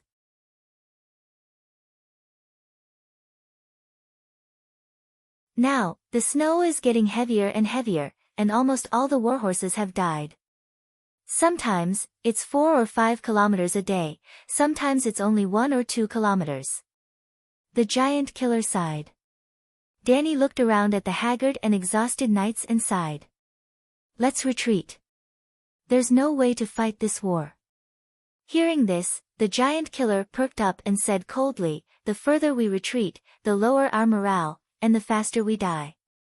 That's not wrong, but it will only get colder in the future. We have Lalo. Sacrifice this woman. Godifalin pointed at Asha. She has the king's blood. If we sacrifice her, Lalo will dispel the cold and snow and bring us the sun. Fuck you. Asha spat at the knight's face and cursed. You lunatics, how many man-eating beasts have you burned these days? Has Lalo shown himself? Man-eating? Big Bear exclaimed and turned to look at his cousin. I'm an earl. How can I lack food? Alysanne muttered. Looking at her round body and rosy cheeks, she seemed to be living a good life. Winterfell must have food. If we kill Bolton, we can survive, Big Barrel shouted. Let's go. Dany looked at Cora and said. SSSS, the sky darkened as Blackie spread his wings and landed on the ground. The surrounding barbarians and knights squinted at the snow that was stirred up by his wings. Gods, what a ferocious demonic dragon. I always thought the shadow lynx was the scariest monster. Now that I look at it, a true dragon is a true dragon. Big Barrel opened his mouth wide, his eyes flashing with fear and excitement. Riding a dragon, thousands of miles in a day. We're in the snowy north now, and we're in the warm south at night. But we're crawling on the ground. Asha smiled bitterly. Hey, everyone, come and see the Megalosaurus. Big Barrel suddenly looked back and made a trumpet with his hands by his mouth, shouting at the distant clansmen. Danny, who had already climbed onto the dragon's back, had a dark expression. She entered the dragon's spirit and transformed into the wings of death. The Megalosaurus stretched its neck and turned its ferocious head around.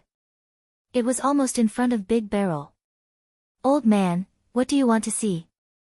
The hot air from the Megalosaurus roar blew the clansman's hair and clothes into a mess. Ah, the fearless old man sat down in the snow. His eyes lost focus as he screamed wildly. Ha ha ha.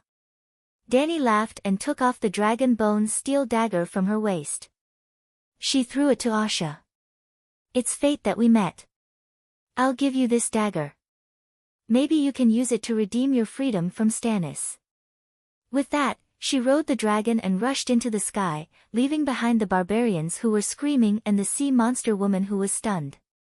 Big Barrel's Wall tribe occupies the mountains beside the frozen bay. They're neighbors with my bear island, so we often have dealings with each other. The Megalosaurus flew in the sky, but Big Bear was telling Danny about the mountain tribes. Blackie's flying speed was very fast.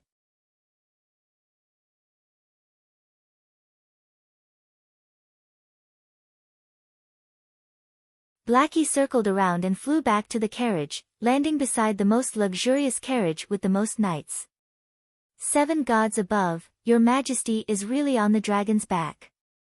As soon as the Megalosaurus landed, a man about the same height as his waist came up to them. He was in his early 60s, and his belly was like a circle of truck tires.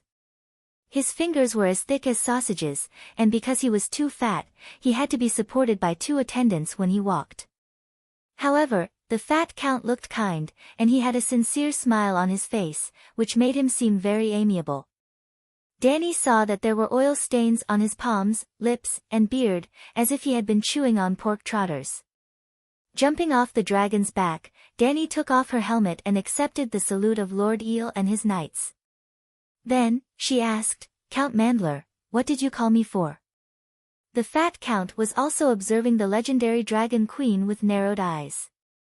Her soft silver hair reflected the light of the snowflakes, her cheeks were smooth and rosy, her eyes were big and spirited, and her body was graceful and slender. She had a delicate face. The silver close-fitting armor with dragon patterns and the heavy 2-handed sword on her back made her look heroic and outstanding. Your Majesty, I have something important to report to you. Lord Eel stepped forward and whispered, Rickon Stark is on Skaggs Island.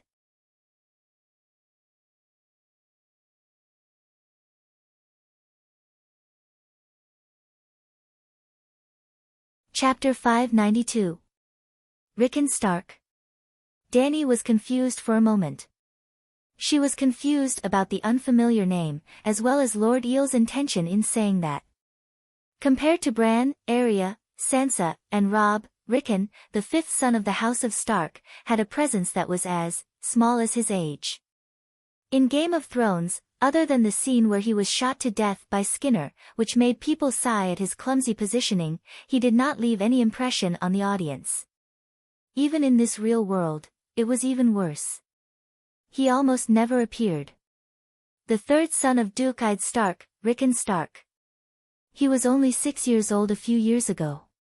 You might not be familiar with him, but he is the only surviving male of the House of Stark, Lord Eel explained. What do you want me to do? Danny glared at him and said, I don't kill children. Kill. Lord Eel was confused. I didn't ask you to kill him. Didn't you report to me that there are remnants of the House of Stark because of the enmity between me and Ide, and remind me to get rid of them?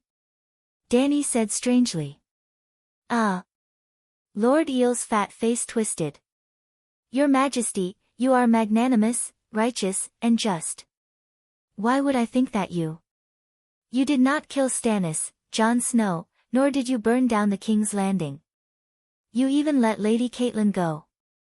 You would definitely not kill an innocent child, the fat count said righteously. I see.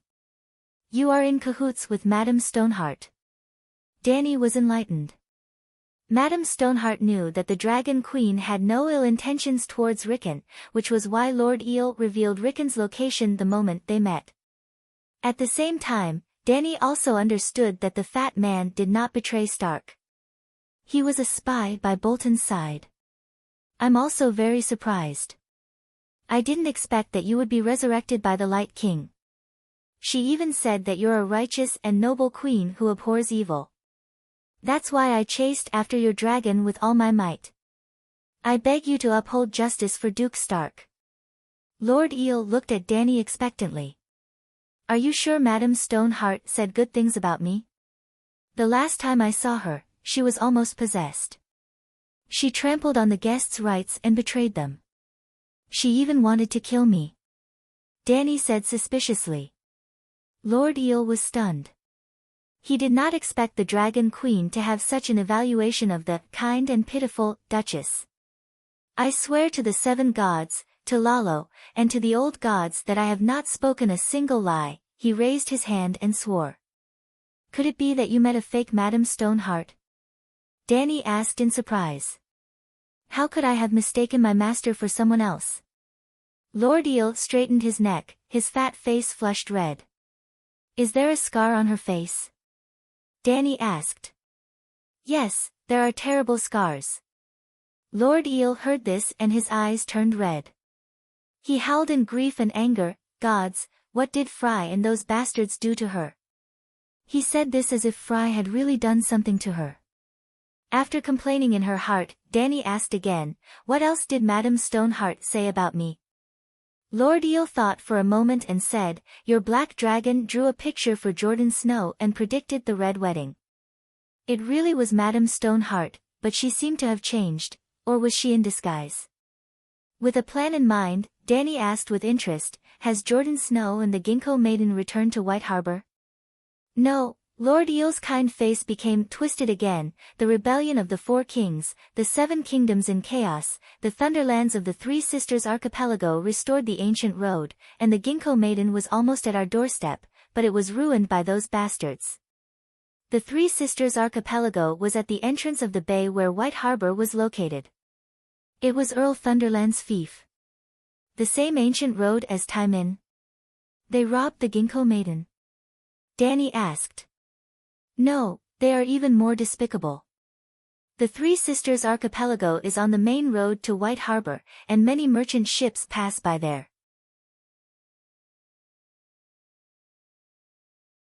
There are many lighthouses built along the coast of the island to warn ships of the shoals and rocks. But in thick fog or storms, the islanders will extinguish the real lighthouses and secretly light fake signals to lure the ships to sink on the rocks. Those bastards will then take the opportunity to salvage the goods in the sunken ships. Dany's eyes widened. She could not believe that there was such a despicable operation in the world. The Ginkgo Maiden passed through the Narrow Sea, the Summer Sea, the Quill Strait, the Jade Sea, and experienced cruel pirates and unpredictable storms. She narrowly escaped death and returned to her hometown, but she fell into the hands of her neighbors. This was too unjust. Has no one ever punished Count Thunderland? If Dany was on the Iron Throne and the 3 Sisters Archipelago dared to be so despicable, she would definitely destroy this family. When Stannis was the Minister of the Sea, he punished that old dog Thunderland severely once. But with the current situation of the 7 kingdoms, who can care about him? Lord Eel said helplessly. Gulp, gulp, it was Lord Eel's carriage that was burning ovens. The servants added charcoal to the ovens from time to time. In the snowy weather, a large amount of fragrant white steam rose. The fat eunuch Bevo's smelled it for a while, and his stomach rumbled in front of everyone. The fat eunuch blushed and muttered, "Lord Count, you were the one who called Bevo's and the queen down. As the host, why don't you take out the scones from the ovens and share them with the guests?" Dany was embarrassed. She glared at the eunuch and scolded in a low voice, "You ate a roasted lamb leg at noon, and it's only 3 in the afternoon. Are you hungry again?" Bevo's wasn't hungry at first, but when I smelled the meat, I immediately became hungry. Bevo's said aggrievedly. "Ha ha ha." Lord Eel heard Bevo's words and immediately laughed. He arranged for people to set up a tent by the roadside and set up chairs while saying, "I can understand Sir Bevo's feeling. Not to mention the smell of roasted meat, as long as someone mentions the word pork trotters to me, or I think of pork trotters myself, I will be hungry." The attendants worked very quickly. Within 10 minutes, they had set up a small shed of 7 to 8 square meters. There was a table in the middle, and there was a charcoal stove under the table.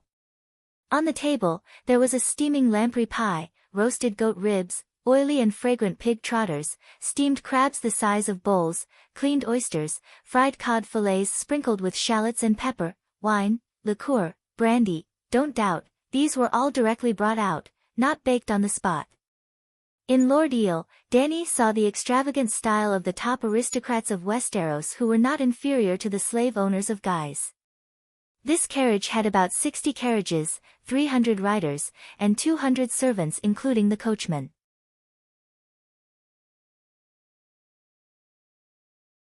But this was not a marching team, but Lord Eel's traveling carriage. 60 carriages, 40 of which were piled with food, wine barrels, frozen sea fish, boxes of crabs and oysters, a group of live goats, more than 100 live pigs, refined flour, expensive barren black rice, winter wheat, onions, carrots. Another 10 carriages had huge iron stoves, ovens, frying pans, steamers. The steam was steaming and the fragrance was tempting. After that, 10 carriages were piled with furs, tents, tables and chairs, and charcoal. Lord Eel was gluttonous and ate all the way. He wished he could put a pot of braised pork at the bedside when he went to sleep. This team served him alone. Such a gluttonous aristocrat was not the worst in Westeros, and was not even considered extravagant.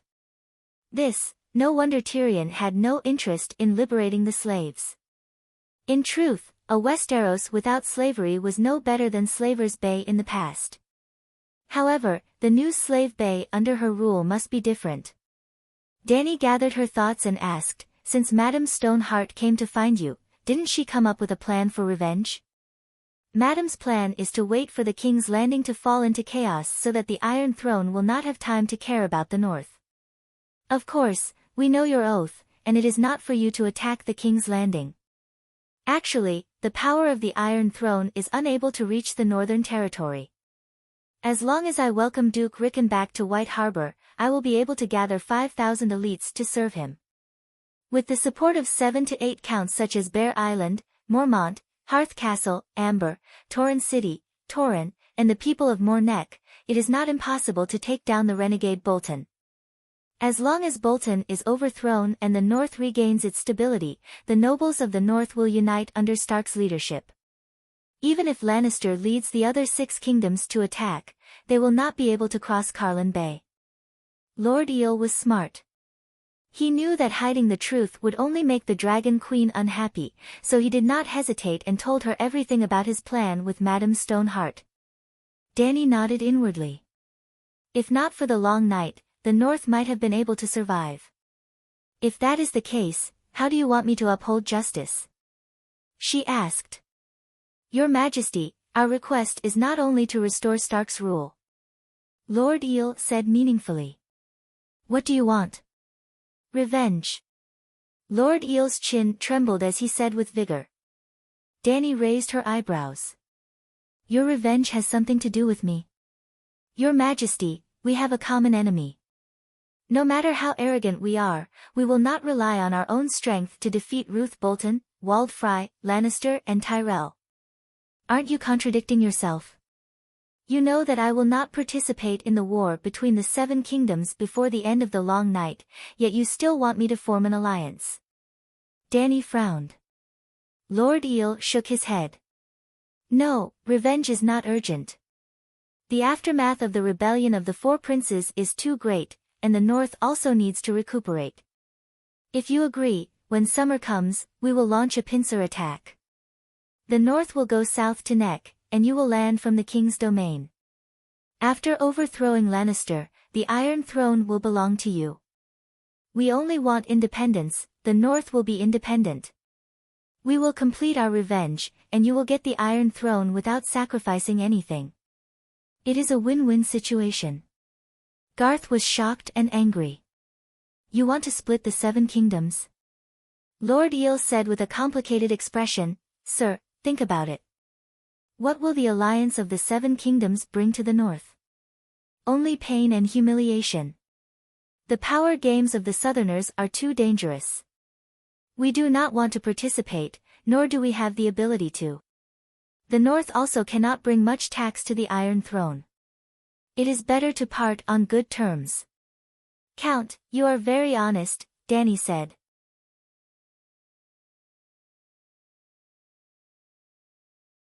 Lord Eel was indeed very honest and did not deliberately mystify. Although he was a little whimsical and blindly optimistic, he put everything on the table. It was a pure exchange of interests. Dany despised the Northerners for being short-sighted, but she did not dislike their behavior.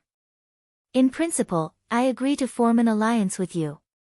As Lord Eel said before, Dany did not contribute anything other than the name of an ally. Why would she refuse? Independence of the North? Ha, she did not even care about the Iron Throne.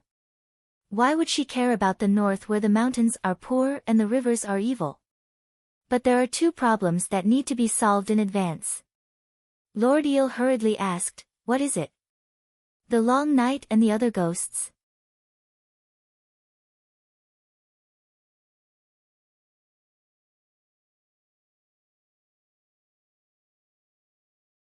Chapter 593. The Northern Territory is going to be independent, so the Long Night and the other ghosts don't matter anymore, Dany said. Why doesn't it matter?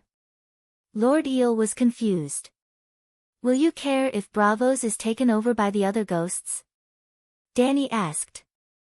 Lord Eel frowned and said with difficulty, the other ghosts are related to the survival of the entire human race. If the Northern Territory can't be defended, how can the countries in the south benefit? I think your United Ghost Resistance Front is very good. The Westeros should unite and use the strength of the 7 countries to support the Great Wall and the Northern Territory. Who said that the people of the Northern Territory were stubborn? Look, how wonderful is their thinking of eating and cursing when they put down their chopsticks. Dany said angrily, do you think the nobles of the 7 countries have this kind of awareness? Allowing the Northern Territory to be independent while working hard to help the Northern Territory get rid of the disaster? The Northern Territory hasn't become independent yet, right? Lord Eel said with a smile. It's useless to talk to me about the Northern Territory's independence. If the long night comes, I will call for a meeting. The nobles of the 7 countries will gather together to discuss how to end the long night. At that time, we will also sort out the rotten things of the past few decades, like Rhaegar and Lyanna, my father burning Duke Ricard, Tywin killing Rhaegar's children, Robert's death, Cersei's 3 illegitimate children, Robb's betrayal, Waldfrey's bloody wedding. Everyone will speak openly and uphold justice in front of everyone. At that time, you can face all the nobles of the 7 countries and apply for Brexit. Oh, leave the Westeros. Lord Eel looked at the Dragon Queen with a complicated expression and said, Your Majesty, you are indeed open-minded and far-sighted. Such a meeting is very meaningful. Over the years, the 7 countries have lost their morals and etiquette. People's hearts are not what they used to be. We really need a great trial to wash away the filth in people's hearts. Then he asked, what are the 2 problems you mentioned? First, Jon Stark. He already considers himself the king of the Northern Territory. Jon Stark? Lord Eel was stunned for a moment before he reacted. he asked in confusion. Isn't he a night watcher? And he's an illegitimate child. Didn't Madame Stoneheart tell you that Rob's designated successor as the King of the North is John? This is the first time I've heard of this. Lord Eel's eyebrows gradually furrowed. As one of the few great nobles in the northern region, he knew the House of Stark very well. Lady Catelyn hated that bastard, and did not want her son's crown to be taken away by that bastard. This was troublesome. An alpha wolf led the pack. If there were two alpha wolves, the pack would split, or if there was a fight, one of the alpha wolves would die. Second question, Stannis. In the name of the king, he commanded a group of Northern Territory nobles to seek justice for Stark. Without a doubt, his ultimate goal is the Iron Throne. You can't marry two women and promise to help me fight for the Iron Throne while forming an alliance with Stannis. This. Lord Eel's frown deepened. To be honest, meeting the Dragon Queen today was an accident, but forming an alliance with the Dragon Queen, or at least reaching an understanding, was the result of a long discussion between him and Lady Catelyn. The reason was also very simple. The first rule of power games, stand on the side of the victor. Only by working with the victor could the alliance be guaranteed. No matter how beautiful the promise made by the loser, it would be as useless as a blank piece of paper. Madame Stoneheart had only lost her kindness, but not her wisdom, although she did not have that in the first place.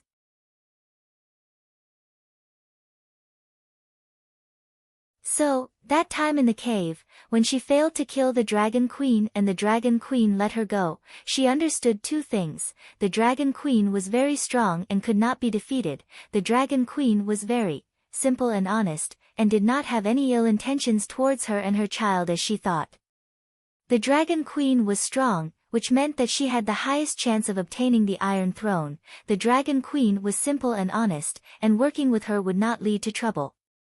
However, Erlu was indeed helping Stark, and Bolton, Anfrey, and Lannister. The best outcome would be to form an alliance with the Dragon Queen to ensure the future, and let Erlu work for free to ensure the present.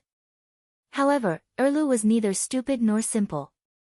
Previously, he had sent the Hand of the King, the Onion Knight, to White Harbor to seek an alliance. When he was at the Great Wall, he had suggested to work with the King of the North, Stark, many times. Lord Eel thought for a long time and said tentatively, Your Majesty, if you help Duke Rickon take down Winterfell, Stannis will no longer be a problem. Let him return to the Great Wall as a night watchman, or give him a batch of food and send him out as a gift. Damn, so realistic, so heartless. In order to help Stark take down Winterfell, Erlu was starving in the snow more than 100 kilometers away. She would get angry at anyone who said that the nobles of the North were simple and honest. Count Feldman, I declare to you once again that before the long night ends, I will not interfere in any of the power struggles of the Seven Kingdoms. A sacred oath cannot be violated. Once again, Dany was glad that she had made this oath a long time ago at the Great Wall. In the latrine like Westeros, with this oath, she had avoided a lot of trouble and saved a lot of saliva. Sigh. Lord Eel sighed and became silent. Lord Count, Lord Count. Beevos called out softly. Oh. Lord Eel came back to his senses and asked curiously, Sir Beevos, what's wrong? Beevos swallowed the last piece of eel pie and wiped the cherry sauce from his mouth. He pointed to the oven closest to them and said, That meat pie, it smells so good, can you give Beevos a piece? As if he was pricked by a needle, Lord Eel waved his hand hurriedly and said, No. Ah. The smile on Beevos' face froze. Sigh, that's for Lou Bolton. Lord Eel realized that his tone was wrong and quickly explained in a low voice. De Xiong's expression changed and asked, Is it poisonous? It's not poisonous, but it's 10,000 times scarier than any poison. Lord Eel said hesitantly. What meat pie is scarier than poison? Garth asked doubtfully. Lord Eel closed his mouth tightly and avoided his eyes. Suddenly, Dany had a flash of inspiration and thought of a meat pie that was more poisonous than poison. You didn't kill Bolton's son or wife and make a meat pie for the old peeler to eat, right? Danny looked at Lord Eel in horror and asked. Lord Eel widened his eyes and looked at Dragon Queen in horror.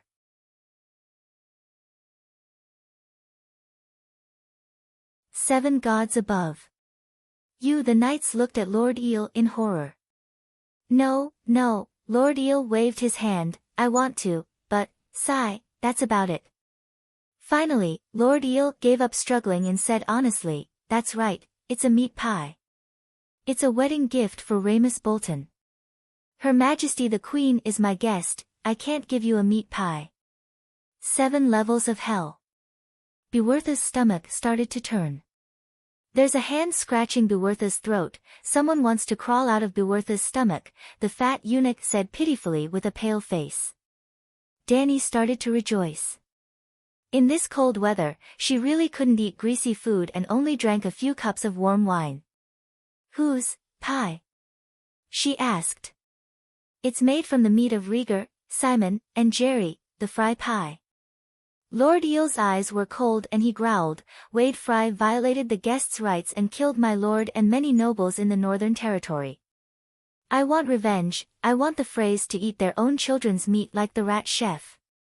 Eris Fry and Hastings Fry are leading the Fry family's 2,000 troops to help Ramus Bolton stabilize the Northern Territory. They're also in Winterfell now and will definitely eat my Fry pie. Danny suddenly had 10,000 fuck in her heart.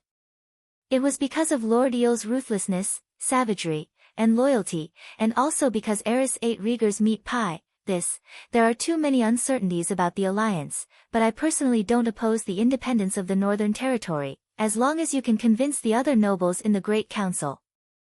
As for the Iron Throne, it's still the same, the one who ends the long night is the king.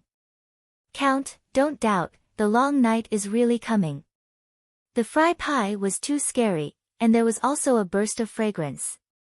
Danny couldn't sit still, so she immediately said goodbye and got up to leave. Speaking of which, although Lord Eel's methods were cruel, his loyalty to Stark was really enviable. And Bear Island and the Northwest Mountain Clan, there were so many loyal people in this broken place in the Northern Territory, it was really enviable. After that, there were no more accidents. At around 3:00 the next morning, Danny came to the old town for the second time. The 2 centaurs, Beavis and Big Bear, stayed in the forest outside the city. Danny hung a chain on Big Black's paw for Garth to grab, and quietly landed on Dr. Wargrave's tower. Wargrave wasn't on the list of criminals announced by Big Black, so he wouldn't be hunted by the Honorable Knight, there was no bounty. Because of that, his tower wasn't guarded by the city guards. It was very quiet and secluded. Other than an apprentice serving the old doctor on the first floor, there was no one else. Garth Hyder easily sneaked into the tower. Unfortunately, the tower was very empty, and no useful letters were found. Your Majesty, Dr. Wargrave has dementia, can't read, can't study, and even the bookshelves in his study have been emptied. If there aren't any other secret rooms, the only clue left is probably the contents of this box. Danny looked down. The wooden box wasn't big, and the bronze lock on the outside had been pried open by Garth, revealing a few pitiful items inside: a bag of silver deer, a bundle of yellow hair tied with a ribbon, a portrait of a woman who looked like Wargrave, and a lobster-shaped steel armor gauntlet used by knights. She didn't go down herself, but left a soul imprint on the White Knight's right hand. What does this mean? Danny frowned. The doctor might really have a disreputable past, Garth said. I'm not interested in keeping a lover or having a son. I want to know the plans of Rickard Stark and his scholar Varys, Danny said. Your Majesty, you see, the lover's keepsake is only a bundle of long hair. He didn't dare to draw the original image of his son, but used feminization to cover it up. This means that the doctor was very cautious and restrained when he was young.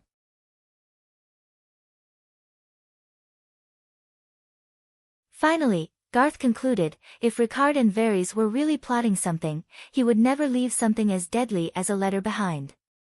Wheeze. Wargrave, who was on the bed, opened his eyes wide and looked blankly at the 2 people in the room. His mouth, which was gagged by a handkerchief, made a series of snoring sounds. The doctor was just dementia, not stroke, and didn't lose his ability to speak, so when he came in, Garth had gagged his mouth. Maybe we can try. Danny stepped forward thoughtfully and pointed at the old doctor's forehead. The ability to communicate with trees was sealed by the three-eyed crow, but the Green Prophet couldn't stop her thoughts from entering another person's soul realm. The old doctor's soul was like a rotten wooden house that had been eaten by worms, full of holes. Without the dragon's spirit, Danny's thoughts easily entered.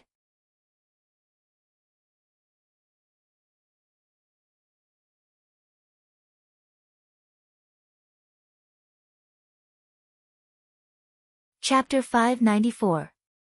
What's wrong? Garth asked worriedly. Not long after the Dragon Queen's finger touched the old doctor's forehead, about 10 minutes later, her smiling face suddenly turned gloomy, and she even began to grit her teeth. Shueqing deserved to die, and Ricard deserved to die, Danny said coldly. Things went smoother than she had expected. Once, Danny had entered the mind of the hard-footed spearwoman, and from her shattered soul core, she had seen some of the spearwoman's memories. Once, Danny had entered the mind of the good boy, Jia Kun, and caught a glimpse of a few of Jia Kun's life experiences. She guessed that by entering Dr. Wargrave's mind, she might be able to discover some of his secrets, or she might not be able to see anything. An ordinary person's soul core was like a ball of vapor, while a person with a strong will was like a solid crystal. A person with a shattered soul had a shattered soul core like a shattered crystal. Extraordinaries formed an external meditation foundation, such as Danny's nine-colored vortex, the fire mage's flames, the shadow binder's shadows, the moon chanter's moonlight. Their memories were almost impossible to peek at because their soul core was hidden in the depths of their meditation foundation. Wargrave's soul core was like a crystal with countless holes drilled out by worms, and it was also protected by a layer of fog. If Danny had tried to break through the protective soul fog before eating the weirwood seed paste, she would have probably hurt the old doctor. But now, her thoughts had silently seeped into the crystal with countless holes inside. In an instant, Danny felt as though she had fallen into a colorful maze. Countless scenes flashed before her eyes, as though she had opened a kaleidoscope. The old doctor felt different, and the colors of the scenes changed accordingly. The warm hugs with a woman, the cold parting, the dark solitude, the sunny birth of a baby, the dark conspiracy, many scenes appeared incomplete, like a roll of film tape that had been left for too long. Most of it was damaged, and a small part was blurred, leaving only the incoherent plot clearly visible. But the scenes regarding Scholar Virius were too vivid and profound. Even though Dr. Wargrave was almost 90 years old and had dementia, the memories of his son remained in the depths of his soul. Perhaps, only death could end his longing for his son. Scholar Virius was only in his early 20s when he received the necklace. He was recommended by Wargrave to Winterfell in the Northern Territory for personal use. He didn't want to be separated from his son either, but this was a rare opportunity. He was the Duke of the 7 Great Kingdoms. There were only 7 scholars who assisted the Duke. The position was too precious. If there was even the slightest vacancy, countless scholars would fight over it. Before the previous generation of Winterfell scholars died of illness, Wargrave had started planning for his son's successor. Danny was only curious about this kind of thing and didn't care about it. She fast-forwarded to the scene where Vilis and Ricard interacted. The Mad King said that Ricard was the biggest villain in the 7 kingdoms. To the Targaryens, that was indeed the case. Ricard was ambitious, and the northern region could no longer satisfy his desire for power, especially after going to King's Landing. When Xiang Yu saw Shi Huang's parade, he said, "You can replace him." When Lu Bang saw Shi Huang's parade, he sighed, "A real man should be like this." When Ricard saw the Mad King sitting on the Iron Throne, he thought, "That crazy little bastard, his talent and martial arts are inferior to mine, why should I?"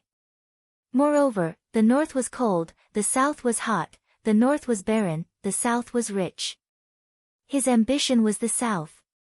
At first, Ricard was purely greedy for power, hoping to exert more influence in the court and didn't have any thoughts of replacing the Duke.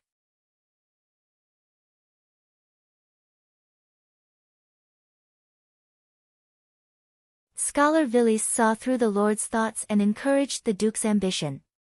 There were 3 reasons why Villiers was like this. Firstly, he was ambitious. With a doctor as his backing, his growth had been too smooth, and he had easily become the Grand Chancellor of one of the 7 kingdoms. He was bold and had high goals. Second, Villiers was loyal to Ricard and felt that Duke Stark deserved more. Finally, and most importantly, the City of Knowledge was tired of the Targaryen family's rotten affairs. St. Bailey, Mediocre King Aegon, Blackfyre's Rebellion, Blood Crow's White Terror, Midsummer Hall's Incident, one after another, rotten affairs made a portion of the scholars in the City of Knowledge come to a consensus: the Westeros would be better without the Targaryens. Let's not talk about the others, just take the Blackfyre's Rebellion as an example. In less than 100 years, there were 5 Blackfyre rebellions. Demon Blackfyre's descendants came one after another, almost at least once in every generation. Every time, it would bring great damage to the 7 kingdoms. Hundreds of thousands, millions of civilians were affected. The nobles who died in the war were also like mushrooms after the rain, uncountable. Even the dukes of the 7 kingdoms died one after another. Lannister and Tywin had dukes who died because of the dragon family's rotten affairs. Wasting money and manpower, corpses piled up everywhere, but what did the 7 kingdoms gain? Nothing.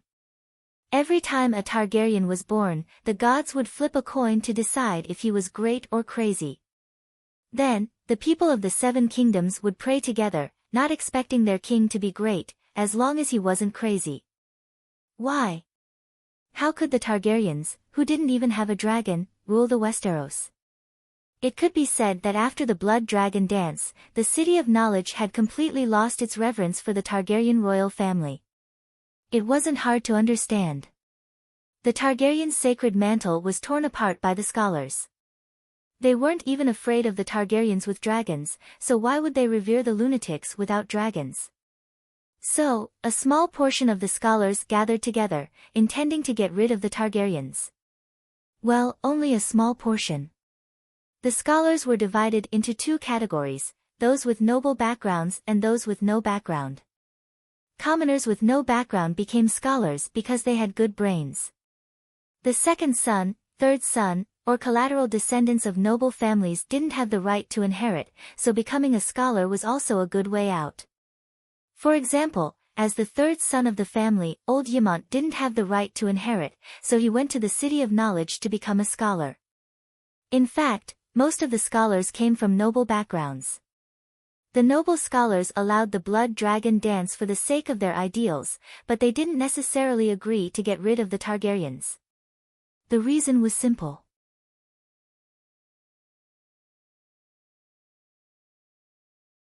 The Targaryens were only one of the great nobles. If the scholars were to mess with the dragon family today, who knew if they would feel that the lion family's debt must be repaid was too domineering tomorrow? So, only a small number of scholars had the intention to change the Iron Throne's master, and Villiers happened to be one of them. Brandon and Catelyn Tully, Lyanna and Robert's marriage alliance, sending Ed Stark to Arryn Valley to become Old Jon's adopted son, becoming Robert's sworn brother, all of the above were Villiers' plans. Other scholars also participated in his plans, such as Scholar Clarkson who served Theon Bella. According to Villiers' plans, the great hero who ended the Targaryen rule should be Ricard Stark. In the end, although the Mad King was crazy, he wasn't stupid or blind. Wolf, fish, deer, and eagle, such an obvious alliance, couldn't he see it? If the Mad King didn't have any political sense, he wouldn't have rejected Tywin's suggestion of a marriage alliance between Rhaegar and Cersei. Instead, he would have formed an alliance with Dorne.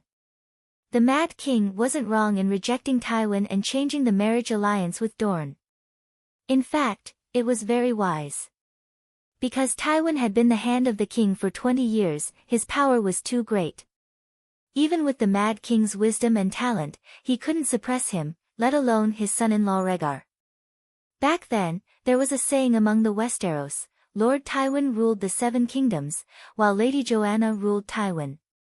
There were even people who claimed that Lord Tywin was the true ruler of the 7 kingdoms.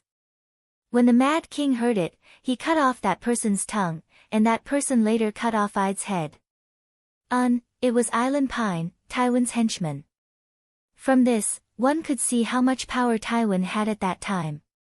Even Grand Scholar Pycelle, who was supposed to serve the Targaryens, was convinced by Tywin and was willing to lead the way. I digress. Scholar Villies knew that the Mad King was crazy, but he didn't know to what extent. He tricked the Duke into King's Landing and tortured him to death in the most humiliating way. The plot between the Mad King and Ricard was similar to King Zhou and Ji Chang. The Mad King's craziness surpassed King Zhou's. He didn't test the waters, he didn't imprison them, he just went crazy and was reckless. Ricard wasn't as shrewd as Ji Chang. Ji Chang could even eat the meatballs of his eldest son, but old Ricard was reckless. He was clearly plotting a rebellion, but he still dared to go to King's Landing alone. If it was Ji Chang, he would have stayed at home and pretended to have a stomachache instead of going to Chowga alone. More importantly, Ji Chang had the mandate of heaven. Ricard was the vanguard for the king. Terrible fate. The wolf, fish, eagle, and deer alliance that took more than 10 years of hard work to create was taken advantage of by Robert for nothing. Not long after Ricard died, Scholar Villies thought that the alliance had failed, so he also died of depression. Who knew that the Mad King was so crazy that he killed Stark and his son, as well as Jon Arryn's heir? In theory, the 4-nation alliance was already broken. But he wasn't satisfied. He wanted to eliminate the source of the problem and kill Ide and Robert. The heavens took pity on him. At that time, Robert was the one who was truly innocent. His wife ran away with someone else in such a way. He was even more pitiful than a big bear. Jon Arryn took over Villies' 4-nation alliance plan and willingly became Uncle Finger's successor. He re-established the framework of the alliance and made it even more indestructible. However, the core of the alliance changed. From Stark to Byra and Theon. In Villies' 4-nation alliance, eagle, deer, and fish had no contact. Only wolf had contact with the other 3. In Jon Arryn's 4-nation alliance, deer and fish still had no contact. Only eagle had the foundation of an alliance with the other 3.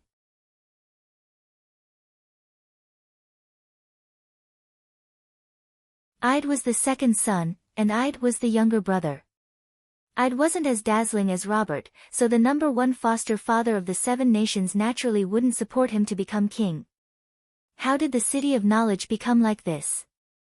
Garth's face was pale as he muttered to himself. Once a person studies, they become bad. Dany complained. What do we do now? That little alliance among the scholars, does it still exist? Garth asked. Targaryen has been destroyed for so many years. It should have been disbanded long ago. Dany sighed. Perhaps Aegon's conquest of the Westeros was a mistake. If Targaryen only occupied Dragonstone Island and the royal territory, raised dozens of dragons at home, and led Valerian, Sitaga and a few other underlings to control the narrow sea trade. He had money, leisure, and power. He would be living a carefree life now. Garth looked out of the window and reminded, it's almost dawn. Your Majesty, we should leave. We can't let those scholars go just like that. Dany puffed up her cheeks and said fiercely, Targaryen, debts must be repaid. I have to give the City of Knowledge a retribution. Garth was stupefied. Wasn't the City of Knowledge miserable enough? What could be more terrifying than the church parading through the streets to atone for their sins? Hee hee. Dany laughed eerily. Since the City of Knowledge liked to control public opinion, and liked to not fear sacrifice for the country and the people, then use public opinion to help me kill the faceless. Dany used Dany's whisper on Wargrave.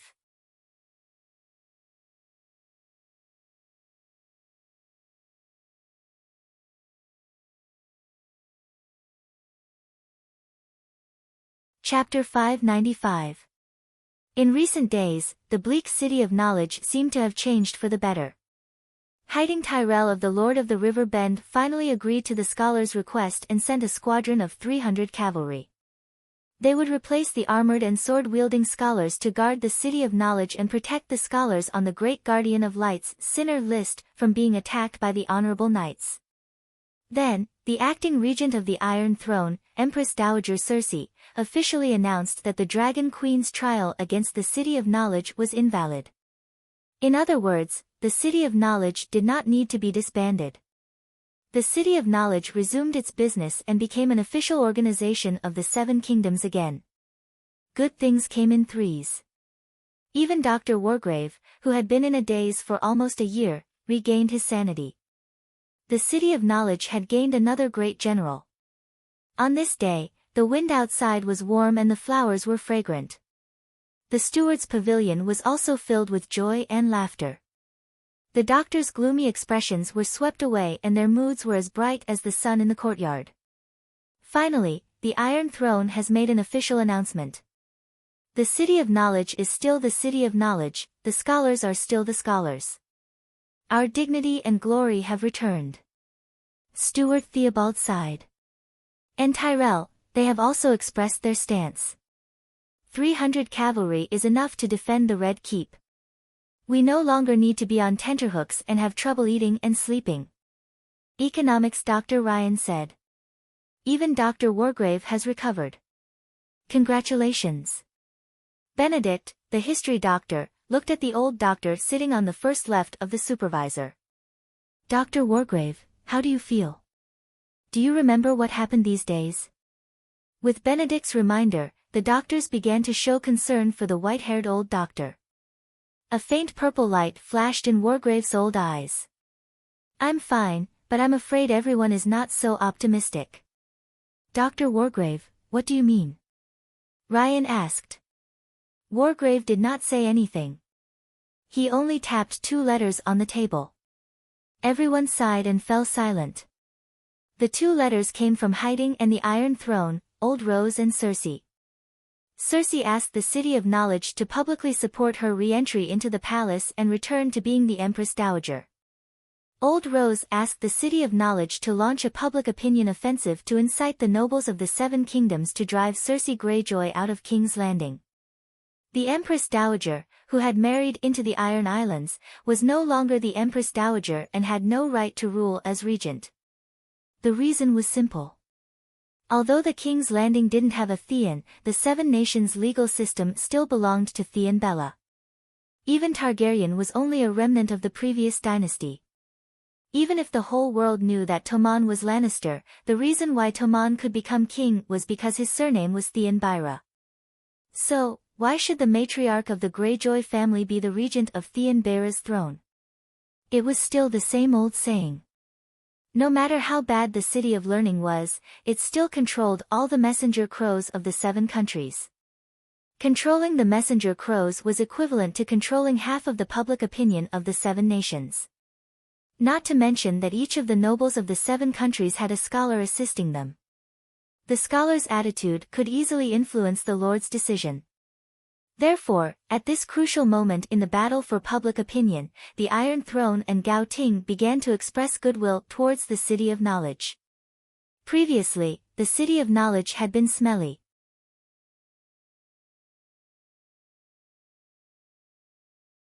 With Old Rose's shrewdness and Kevin's shrewdness, how could they waste their family's reputation and honor just to endorse the scholars of the City of Knowledge? To be honest, even they were shocked by the crimes of the City of Knowledge.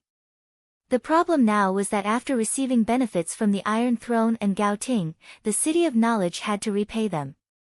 They had to choose a side. Gao Ting, or Circe? The City of Knowledge's foundation is in the Old Town. The Old Town is at the River Bend, and Gao Ting controls the River Bend. Professor Lane said slowly. Lannister controls the King's Landing. But the King's Landing needs the River Bend to support it. Circe is crazy, Old Rose is rational. No one can predict the outcome of offending a lunatic. Gao Ting withdraws the knights guarding us. I can immediately tell you what your outcome will be. You will be arrested by bounty hunters who call themselves honorable knights, and then paraded through the streets under the pressure of the monks. The professors spoke one after another, and began to quarrel with each other over the matter of choosing a side. Professor Wargrave, what do you think? The head of the professors asked the old man beside him. Wargrave followed the thoughts from the depths of his soul core, and said with a wooden face, the city of knowledge is weak, and we can't afford to offend anyone. Why don't we dilute our existence and try not to take sides? It's best if we don't take sides, but how do we do it? A professor immediately asked. If Professor Lane quarreled with the head of the department and wanted me to be the referee, but when they found my tower, they found me sweating profusely over another life-threatening matter, what would they do? Wargrave asked. There were no fools present, and everyone quickly fell into deep thought as if they had understood something. After a while, Professor Lane asked softly, why don't we continue to spread the news that Bravos violated the rights of the guests? We have never stopped criticizing the shamelessness of the Bravasatians. A professor reminded. Professor Lane waved his hand and said in a deep voice, then increased the intensity. The Iron Throne and Gao Ting both know that we have been doing this recently, and it is more acceptable for them to use this reason to slack off. There are at least 50 stories about Bravos breaking the oath circulating in the docks and taverns at the same time. What else can we do? The attack of public opinion has reached saturation. The head of the professors said helplessly. Unless there is a new explosive point. What else can it be? The professors looked at each other speechlessly. They had written hundreds of stories about Bravos breaking the oath and the brutality of the faceless. Now, they were racking their brains to write a similar article. What was the use? Sigh, now that things have come to this, I will not hide it anymore. In the quiet conference room, Professor Wargrave's sigh was particularly loud. What? The head of the professors turned his head in confusion. The old man leaned back in his chair and sighed. I will lay my cards on the table.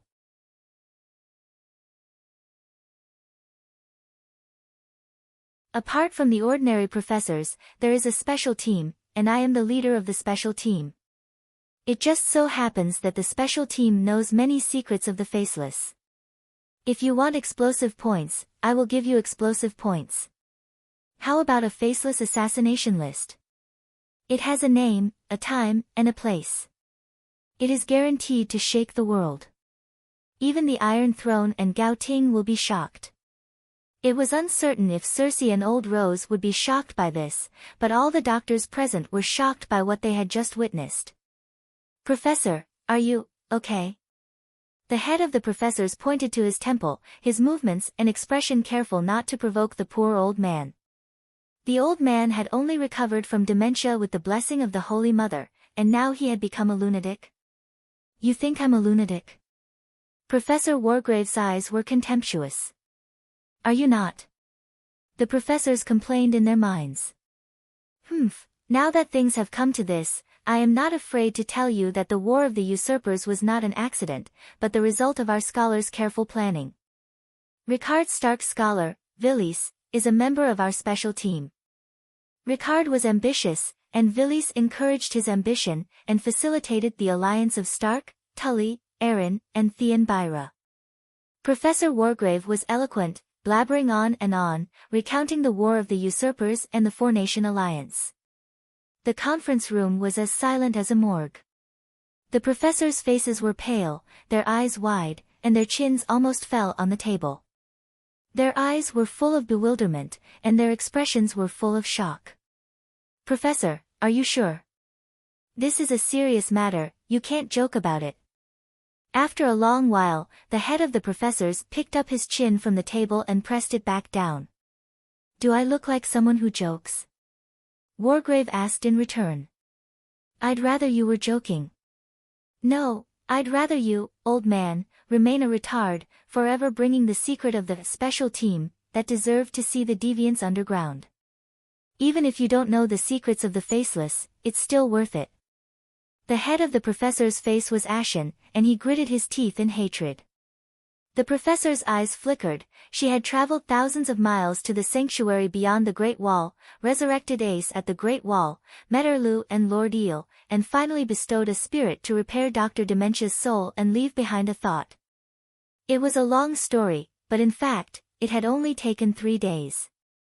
On the evening of the 4th day, Danny returned to Astapor. "Danny, did Blinden set you up?" Old Yamant, who had dark circles under his eyes, came over anxiously as soon as he jumped off the dragon's back. "He did, but it was worth it." Old Yamant breathed a sigh of relief and asked, "How's Jon?" Danny sighed and said, "Jon Snow is a thing of the past, ah." Yamant and Tyrion exclaimed at the same time. "Lalo couldn't resurrect him. Did the red-robed woman break her promise?" Tyrion said with a trembling voice. "I didn't know you had such a good relationship with Jon Snow." Danny said strangely. "I don't know why, but when I first saw him, I thought, maybe I'm a dwarf, and he's an illegitimate child." "A dwarf is no different from an illegitimate child in his father's eyes." Tyrion sighed. Yamant glanced at the dwarf, and his mouth opened and closed. He wanted to say, "It's the bond of blood, just like when I saw you and Jon, you were especially close."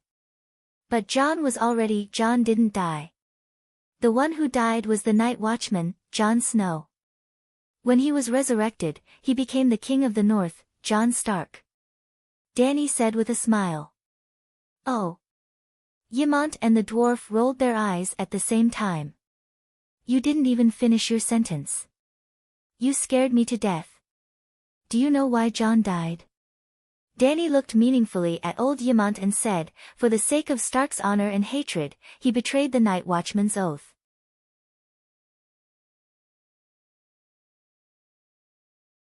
As the commander-in-chief, he summoned the Night Watchman and the savages to follow him south to seek revenge on Bolton. "Blacksmith Tanner told me that Jon is the real Stark. He has the Stark's ancestral running wolf's blood. He's indeed very impulsive, just like his uncle Blinden and Aunt Lyanna. He really has the running wolf's blood." The dwarf nodded in agreement. Yamant frowned. He looked at Danny and then at the dwarf. He sighed in his heart. Jon had risked his life for Stark and betrayed his oath. Tyrion had also risked offending the Dragon Queen a few days ago for Lannister. He rode a pterodactyl to meet Kevin at the King's Landing to arrange an escape route for Lannister. He was obviously a Targaryen, but he had the most standard Stark appearance and the most Stark personality. He was obviously a Targaryen, but he was more like Tywin than Cersei and Jaime. He was more concerned about the future of the entire Lannister family. Should he tell them the truth? If their love for the Targaryens was half as deep as their love for their mother's family, would they have to worry about Dany's hegemony and the Targaryen family's prosperity? "Aunt, what tree is this? Where did you get it?" Yamant looked over and saw Aegon looking curiously at the bundle of red-leafed saplings in his arms. The old man suddenly felt sick of it. He did not know if this fellow was real or fake, but although he carried the name of Targaryen, his love for Targaryen was not half as deep as his love for the Iron Throne. Comparing the two, it was too unlikable. "They're all weirwood." "Danny, are you going to plant weirwood?" Yamant asked.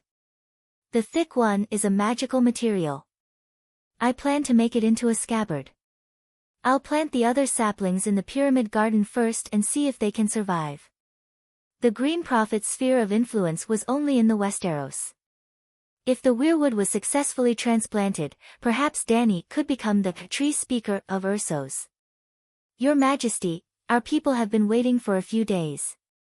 Do you still want to carry out the cargo plan? Do we still fight Zingis?"